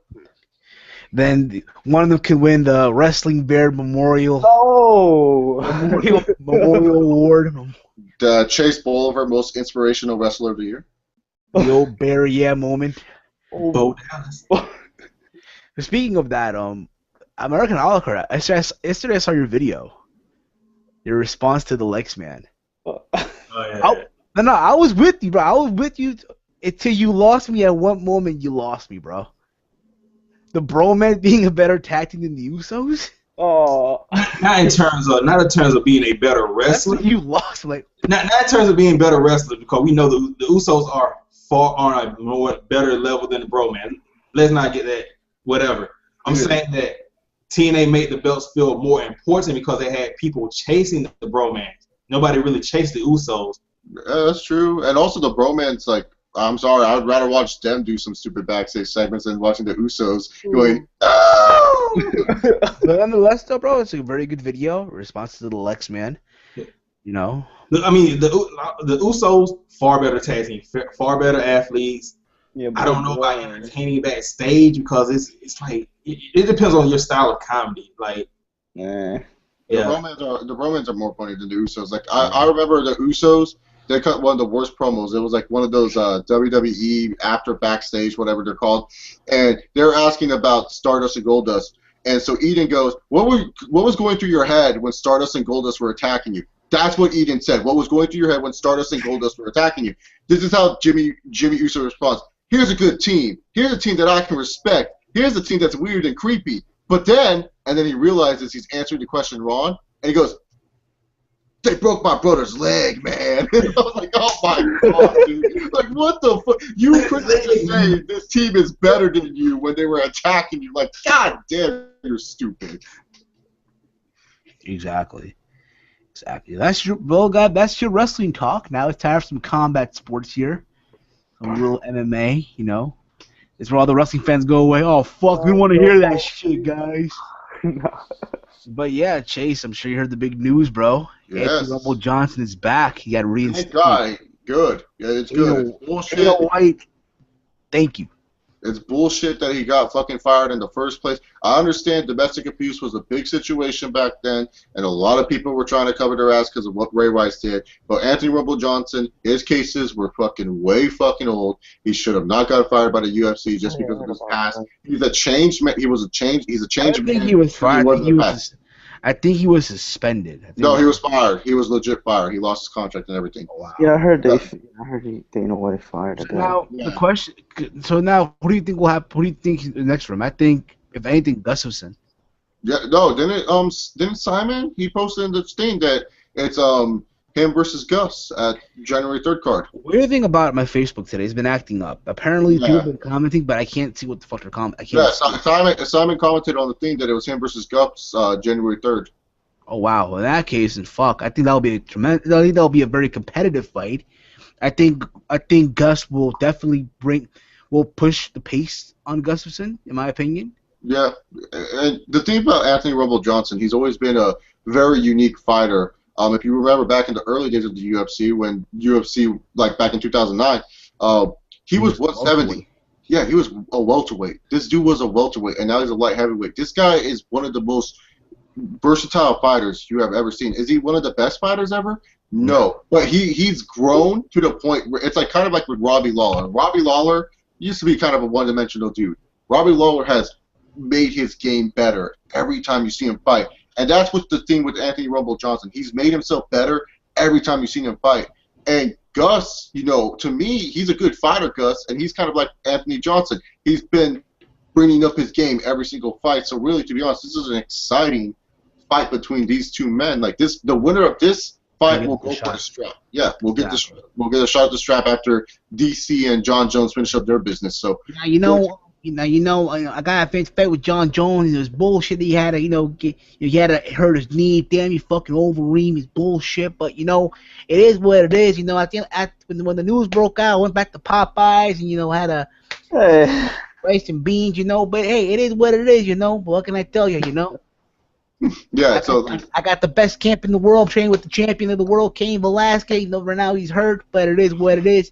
But people don't know, though. What people don't seem to know is that I'm the reason why he got hurt in training. I'm the reason why. It's best for business. Come on now. You think I can really beat the champ? Hell no. I got a more champ beating Verdum than anything. But it is what it is. I love your Cormier, but yeah, no, I'm excited for this fight. This should be one fight that this fight is actually really exciting, more than DC versus Jones. DC and Jones is exciting for its own reasons, where it's just like these two actually just hate each other type of deal. But I don't see that fight being entertaining. This fight right here between Rumble and Gustafsson, styles makes this fight. It's going to be a fun freaking fight to watch. The only way it's going to suck is if like Rumble Johnson wants to play it way too fucking safe, which I think Rumble Johnson has the ability to take down Gustafsson and ride him out for most of the fight. I agree. I do agree with that. But then again, another fight that's also coming, I think it's tomorrow, Luke Rockhold versus Michael Bisping. Yeah, this fight right here, it's been overhyped by the UFC. I saw an article where they're saying, like, oh, we love great rivalries. And I'm like, okay, they're talking shit. But, like, they made a list, and they put this on the same list, like, with, like, Chael Sonnen and Anderson Silva, and Wanderlei, Rampage. They haven't fought yet, though. Let them fight first. Yeah, exactly. I mean, this is going to be a good fight. I like Luke Rockhold. I think he's very underrated in the middleweight division. Michael Bisping, I've always been a fan of the Count. He's always been an entertaining guy. I think Luke Rockhold will win this fight in the 4th round. That's just me. It's a 5-round fight, right? I think so. Yeah. It's Okay. in Sydney. I think Luke Rockhold's going to win in the 4th round. You know, Knockout. TKO Michael Bisping. Yeah. I think it'll be a competitive fight. People are saying that Rockhold is like a 4-1 favorite. Yeah. Which to me is surprised me. What the fuck? How is he a favorite? Rockhold's good, man. You got to give him more credit. Don't give him credit. I mean, yeah, I'll give him credit when he fought Jacare. When he fought Jacare in Strikeforce. When he fought Tim Kennedy in Strikeforce. When he came into the UFC, yeah, he lost to Vitor Belfort in the first fight. I felt like he should not fight. He should not fought Belfort. All right. Well, that was Belfort on TRT, man. Yeah, of course, yeah. But Vitor TRT. Even at that, though, I don't think he should have fought Belfort in that first. He should not have fought in the first fight. I think if anything, he should have fought someone, I don't know, maybe someone like Alan Belcher, something like that. Yeah, Alan Belcher, that's a good fight to give him, just to keep him on his hot streak that he was on. So, yeah, I agree with that. Yeah. It should be a good fight, though. If anything, I'm probably going with the Count, probably in the 5th round stop. But then again, who knows, right? Then again. Yeah. Who did you think won the Mendes and Aldo fight? That fight was really close. I want to know who you thought won. I thought, again, it was a very competitive fight. To me, I said in my video, it was a competitive fight. Unfortunately, I only got to see from round 3. Oh, okay. But then I watched it live, but then I got to rewatch it and saw the whole thing. Again, it was back and forth, okay? But people need to understand one thing, okay? And this is reality. You are not going to beat Jose Aldo in Brazil. by decision in Brazil. It's not happening. You had to knock him out. I thought, if anything, Aldo was winning the fight anyway. I gave it to Aldo. See, I gave it to Mendes 49-48, but I wasn't pissed off at it because I knew it was in Brazil. I knew Aldo was going to retain regardless. I always say, don't leave it up to the judges. If you want to win a belt, do what TJ McDonald did. Fucking TJ whatever. Dillashaw. Yeah, I don't know why. There's a TJ McDonald out there. Here's my thing, though, now. But what happened, I think, in all honesty, I think Conor's fucked. Oh, yeah. No, but he fights Jose, he's fucked. He fights Mendes, he's fucked. Think about this, right? He was in Brazil, too. Because literally what got to me about this, too, okay, it's between Jose Aldo and Chad Mendes, right? Mm-hmm. And you put in Conor McGregor in the middle of this as well. They literally, it overshadowed, in my opinion, in a way as well. It overshadowed. Yeah, and this was the best featherweight fight ever for the title. This was the best featherweight title fight ever. It absolutely was. I remember they did a Q&A segment with fucking Conor McGregor. The people in Brazil almost ate him alive. Yeah, he's the #1 heel, dude. He's like the guy that's talking, and best podcast to listen to in MMA is You're Welcome with Charles P. Sonnen. I love his podcast, and he had a great interview with Ariel Helwani, and he talked about you have to talk to get into the fight business. That's the thing. And Cub Swanson, it's his fault for why he's not in the title shot because he ain't talking. And Cub Swanson, if anyone should be talking, it should be you. The reason why you haven't gotten a title shot, Cub Swanson, and don't get me wrong, I like Cub Swanson. I think he's a way better fighter than Conor McGregor. But the thing is, Cub Swanson, everyone remembers what happened when you first faced Jose Aldo. The flying knee in the first 3 seconds, you got your ass knocked out. I'm sorry, I cannot sell that on the card and say I want to see that fight again. That is just embarrassing. You should be talking to shit saying that flying knee was lucky, Jose Aldo can't strike with me. You should be the one talking shit and to get yourself in the title scene. I'll say this. I'll say this though, right? If anything, I think Frankie beats him. I'm not just saying he's fighting Frankie. I thought he was fighting some scrub. I thought he's fighting Frankie. Yeah, he's fighting Frankie. McGregor? No. Swanson's fighting. Cub Swanson's fight. Wow, fuck, I'm botching. Cub Swanson is fighting Frankie Edgar.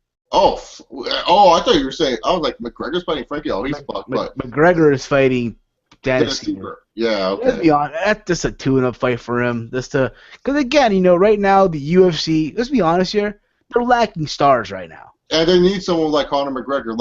I know a lot of pure fight fans would say it's unfair that Conor McGregor will get a title shot after beating Dennis Seaver, but fucking A, they need someone interesting. I mean, your two top stars are pretty much MIA in action. I mean, Anderson Silva's coming back soon, but Georges Rush Shea Pierre is MIA. And, you know, those are your two top stars. And Cain Velasquez is MIA. So it's like you need people that are interesting and make you want to pay to see these fights. People fail to realize also that this is the fight business. It's about making money. And right now, whether y'all like it or not, you know, even though I think Jose Aldo would destroy him, Conor McGregor versus Jose Aldo would draw a lot of money.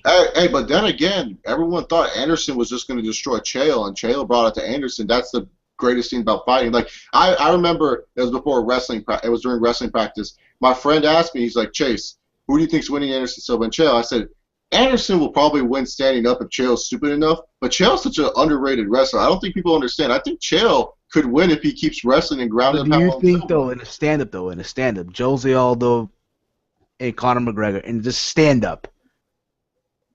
I think Conor can hit him with Jose Aldo's chin is not as big as people think it is, man. I mean, he gets rocked by jabs. So so I'm just saying, like, anything can happen in the fight scene. That's what it makes it more exciting. And you know, even though Conor McGregor seems like he is a complete underdog against Jose Aldo, I still think he would put up a really good fight with him. I do agree with that too. I do agree with that. They can even do this, you know, Super Bowl weekend. They could do this 4th of July weekend. They could do this. Oh, that's 4th of July. That's 4th of July easy, dog. Conor McGregor and Jose. That could be the co-main event. No, you make that the main event, and then you put a Rousey fight in the co-main event if she's facing some scrub. But if Rousey's facing Cyborg, then you put that in the co. Rousey versus Cyborg in the main. That's how I would do it. Can you just imagine the MGM Grand? That's literally the July 4th. That's like the WrestleMania weekend, pretty much. That's like their. I think the WrestleMania weekend is New Year. This the New Year's card. Yeah, their WrestleMania UFC has always been the December card. Yeah, the summer one is the SummerSlam. Because before it was just the UFC used to name their pay-per-views. They used to call it the Ultimate in December. That was like their big main event show. Like still to this day, one of my favorite cards ever is I think it was 90. I'm sorry if I messed up the name on the card. UFC 92. It was Forrest Griffin versus Rashad Evans, Wanderlei Silva versus Rampage Jackson, and Big Nog versus Frank Mir. Holy fucking shit. All those fights delivered. And then there was like another undercard fight that was very underrated. That was a good card. That was an amazing time watching that fight. So really, to be honest, that's all I gotta say. That's one of my favorite cards of all time. Absolutely. But again, you know, imagine that though. You have the Irish and the Brazilians at that MGM Grand. Holy shit! They won't be fights in the stands. There probably will be fights in the stands. It'll be amazing. Oh, it's Steven. Guess who might be going to the Anderson Silva Nick Diaz fight? You. Yes, I might be going. Guys don't know, I am good friends with the Diaz Bros from Stockton, California. I travel up there sometimes to talk to Gilbert Melendez and Jake Shields and the Diazes, and I've been talking to their manager, Cesar Gracie. The great Cesar Gracie Jiu-Jitsu. He's a really cool guy. I love him to death. He said that, you know, he may try to hook me up to get some tickets to go to the event with me and my mom and my brother. So that'll be a fun weekend, and I could not wait for that. So you're walking to the cage? You're gonna walk them to the cage? No. I'm not that close with them. I know them pretty well, but I'm not that super close with them. Because my dad, right? He has a friend who lives in Las Vegas, and his friend works as security guard at the MGM Grand. So he literally walks these fighters to the cage. Like he walks Floyd to the cage, even though Floyd has his own security and shit. But he walks fighters to the cage and shit, to the ring, if you will. Yeah, I remember, I think it was a fight night. I can't remember which one, but it was in San Diego. It was the same night as the SummerSlam. My friend who lived in San Diego went to that fight night, and he talked to Dana White, and he just saying hi to Dana White. And Dana's like, do you have tickets to the fight tonight? And he's like, oh, no, man, I just wanted to come say hi. I'm a big fan of the UFC. And Dana White's like, come on. And he's like, what do you mean? Are you doing anything tonight? I'm probably going to go to the bar to watch the fights. No, you're not. Come on. Dana White took him backstage to fucking go watch the fights, and that's it. And it was a fight night card. It wasn't like a big pay-per-view and shit like that. They probably need to fill up seats anyways. But Dana White took him backstage. He's like, it was the coolest thing I've ever done. And I was like at SummerSlam 2011. Yeah, it was during SummerSlam 2011, same fucking show. It And he happens. was texting me during the whole time. It was crazy. I was like, God damn, dude. He's like, yeah, well, what were your seats like for SummerSlam? I'm like, they're pretty good. What about you? Oh, fucking cage side, dude. I was sitting with Dana. And I was like, what the fuck? Like, before the term selfie was invented, he took a selfie with Dana White, sent it to me. I was like, oh, fuck? You did that with Dana. Exactly. Speaking of boxing, this Saturday, it's Bernard Hopkins versus Sergey Kovalev. Bernard Hopkins is still fighting. He's fighting Sergey Kovalev. Oh, God. Literally, HBO is making this big deal. You know, he's almost 50 years. Rest in peace, Bernard. Almost 50 years old, and the guy he's fighting ain't no joke. Sergey Kovalev, I'm talking about boxing, is being dominated by these Russian people, yo. Yeah, especially in the heavyweight scene, man. Heavyweight, I think about it. Even the middleweight, you know. Yeah, middleweight. Gennady Golovkin, you know, he's from Kazakhstan, but, you know, it's a branch off Russia. You know, you got Ruslan Provodnikov. You got, you know, even Sergey Kovalev, which I call the good boy killers. Team Good Boys, you know. Mm-hmm. It should be a good fight. I'm looking forward to it. Cannot wait for that. But yeah, you know. Also, the UFC made an announcement coming up, I think in November, sometime in November, right? They're announcing for 2015. Something like that, right? Wait, I don't know what to talk about. They're going to make this huge announcement for 2015, the fight cards and all that, and some people are saying it's supposed to be the return of GSP, which I really doubt at this point. See, GSP is like, I hope he does return because the UFC needs him, and I would like to see him fight against Hendricks again because that would be the best fight to see again. But at the same time, it's like, I don't think he's going to return. I mean, if you listen to his recent interview with the Chael Sonnen, he seemed fine with his retirement. He seems good of not wanting to. I'm playing with my retirement, and I'm happy right now. Retirement is good. Yes, he's fine. He's doing good. He doesn't need money. I mean, he's rich as hell. He's fine. He already gained weight, but you know, I heard he's like like 20 pounds. Yeah, he's looking jacked as fuck now. Like, I don't know what that's all about. I don't know. Maybe I guess maybe if they offered him the right fight, I think he'll come back.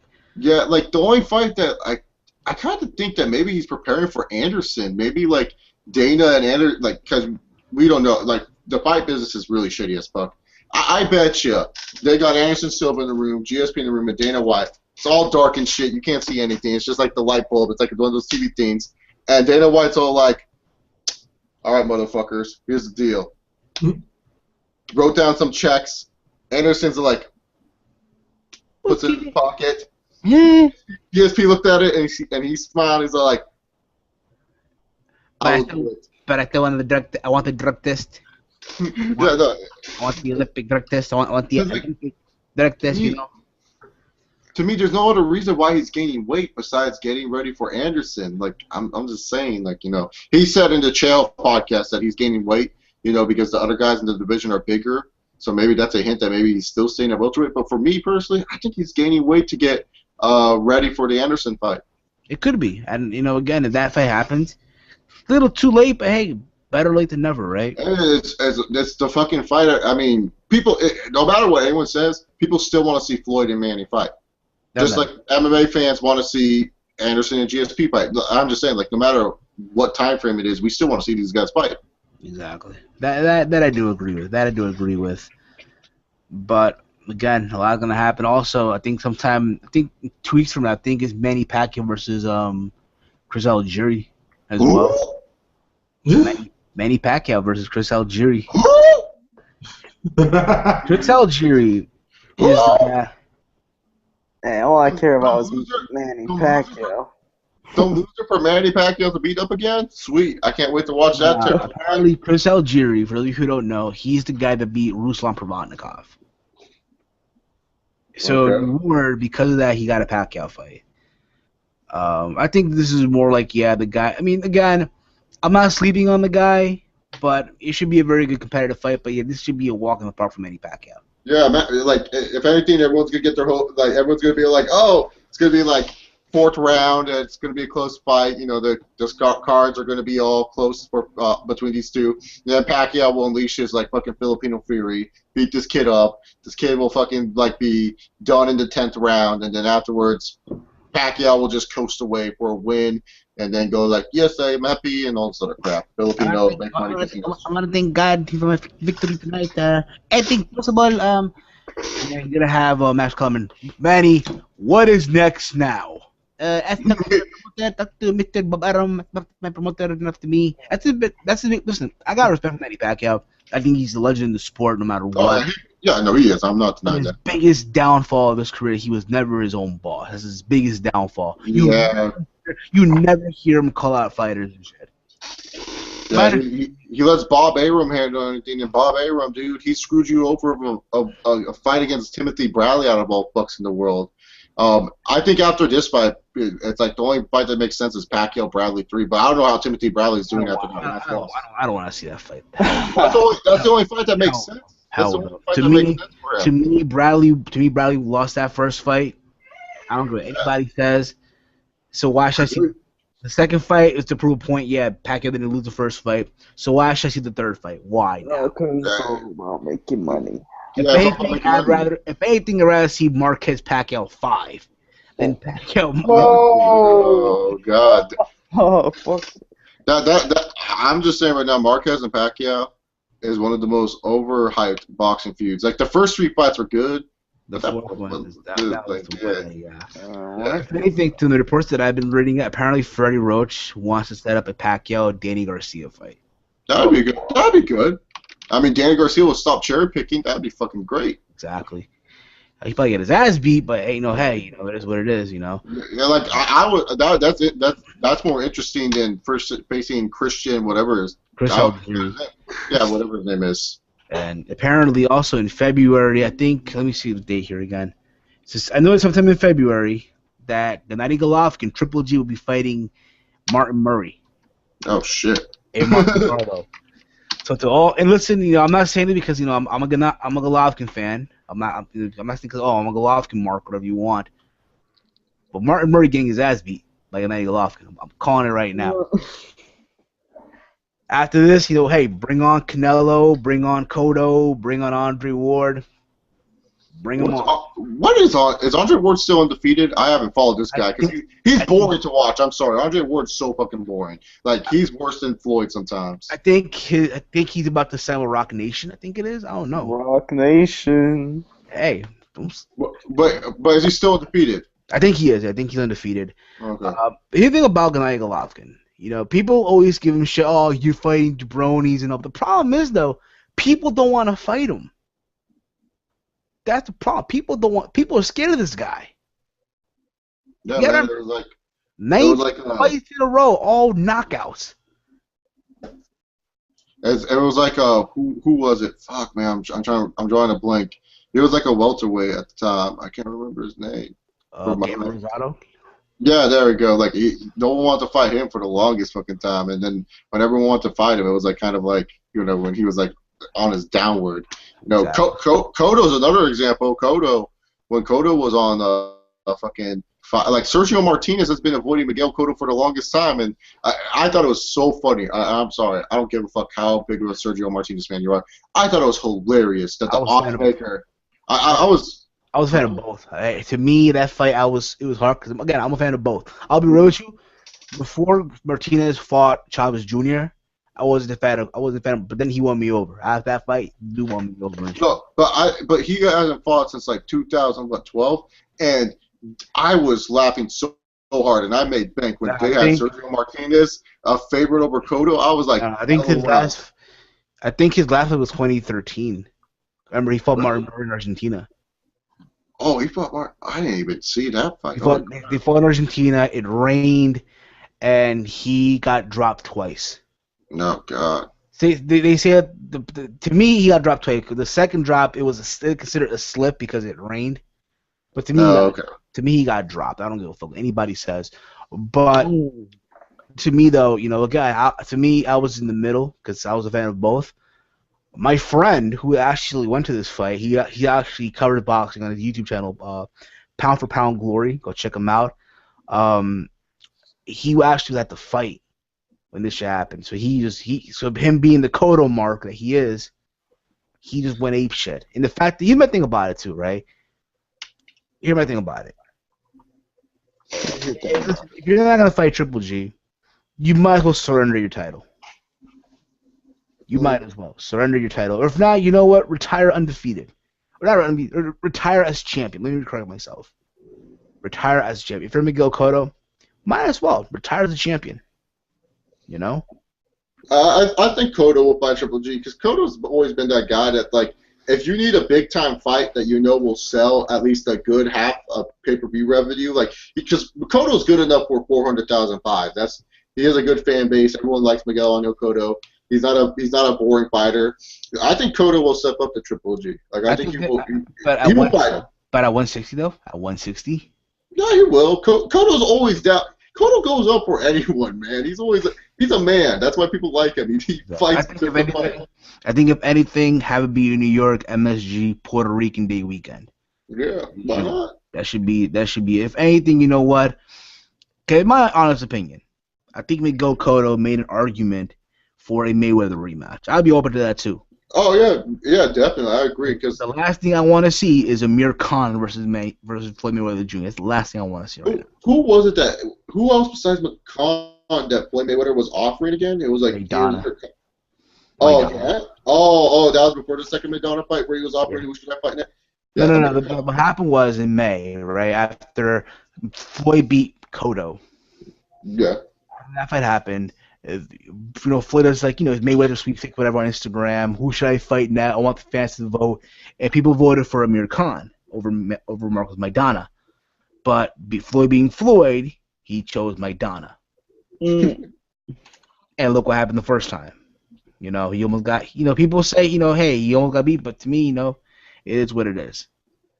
And then afterwards, Floyd beat him cleanly the second time. Exactly. So he's fighting Amir Khan, like. That's his next big fight? That's the rumors going. Then I heard rumors also he might fight Jermaine Taylor. Oh my god. At this point, you gotta understand, dude. He's right now in bad terms with Showtime. Remember that the last Showtime special that they did, that All Access, where I think it was some guy and what was the other guy fucking former world champion son.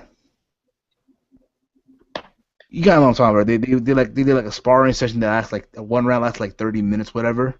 Mm-hmm. That was the shit. And also there was marijuana involved, even though it was fake marijuana, but still, I mean, there was so much shit going on. But then again, hey, it's Las Vegas. They won't do shit to Floyd. Yeah, and also Showtime's paying them, like, no matter how bad a business it is, Showtime's paying him the richest contract of any sports athlete. Is Floyd the highest paid sports athlete today? Right? Yeah. Is that correct? Floyd is. Yeah. Okay, I didn't know if that was correct or not. I didn't want to say like he's the highest paid sports athlete without knowing that he was. But like from what I read, that like when he signed that Showtime contract, he became the highest paid sports athlete. So he can do whatever the fuck he wants, man. Exactly. He can fight who the fuck he wants to fight without having a problem. Let's see here. Paul Tafoya wrote right here. Vicky Guerrero coming out to Los Guerreros theme was one of the best moments of 2014 IMO. Oh yeah, that could be until the Guerrero family just slammed to the ground pretty much. Yeah, the Guerreros are very harsh people. I don't know why. Hey, that's not nice to say, but that's around the point though. It's true though. They're all angry most of the time. They're never like when have you seen like the Guerreros like super happy ever since after Eddie's death? They've always been angry people. It's just the truth. Yeah, it's true. Even Eddie was angry. Eddie was always an angry guy. He was always like angry about something. Perfect example. Hector Guerrero, working for TNA, Smash commentators. But yeah. So yeah, guys, this pretty much wraps up episode 66. We'll be back next week for episode 67. Want to thank Knowledge of Wrestling, American Alucard, and Chase Oliver for tuning in, for joining me on this humble little podcast that we normally do every week. Be back next week, Friday, 11 p.m., regular time, regular day. Tomorrow, BWR, British Wrestling Radio, goes 24 hours special for their charity show. All proceeds goes to Chris Travis, a UK wrestler that currently has cancer. Tune into the show. Link to their website down below in the description. They go live tomorrow at 5 p.m. U.S. Eastern Standard Time. In the UK, it will be 9 p.m. It will be a 24-hour show. Tune in. A lot of wrestlers from the indies will be calling in as well. So yeah, guys, you don't want to miss it, guys. With Dino and Nixie, I'm likely to call in as well. So yeah, that happened too. Thank you all once again. Thank you to Levi McIntyre, aka Thrashmania, for calling in to the humble little podcast. As always, if you're new to this channel, hit the subscribe button. Follow us on Twitter officially at TEAMHEEL Podcast. Follow the podcast on Twitter now. The Facebook page, facebook.com/GutCheckPodcast. I'm Heel Steve. You can subscribe to my YouTube channel, youtube.com/HeelSteven. Or follow me on Twitter at HeelSteven. Check out our affiliates at Talking Wrestling on their YouTube channel, the Talking Wrestling Network, and Wrestling News on the Facebook page as well. All those plugs. I know. I only got 2 plugs, so yeah, you can follow me on Twitter at HamWalter and subscribe to my YouTube channel, youtube.com/KnowledgeWrestling. Wait a minute, it said Knowledge Wrestling on the Twitter thing though. Oh yeah, I don't know about that. There's a botch, but hey, it is, but that's around the point. That is around the point. YouTube.com/Chase Oliver, or just Google YouTube search Chase Oliver. You'll see my ugly face with Rey Mysterio in the picture. And then Twitter at Chase Oliver 68. And my profile pic, I think I'm wearing a tank top and I look like a douchebag. So you'll notice me. Looks like a young Matt Mitrione, but hey. I get Matt Mitrione, I get Randy Orton, I get sometimes Aaron Hernandez. I don't know if that's a good thing. Wow. Alucard? American Alucard on YouTube and Twitter and Facebook. And let me send a special message to all the people who didn't vote. I hope you all catch Piccolo, you lazy bastards. Oh, I voted, man, and my guy didn't win, unfortunately. Mine either. But it is what it is, guys. All right, guys. Until next week, we're out like Janet's titties. Peace. Peace. Easy.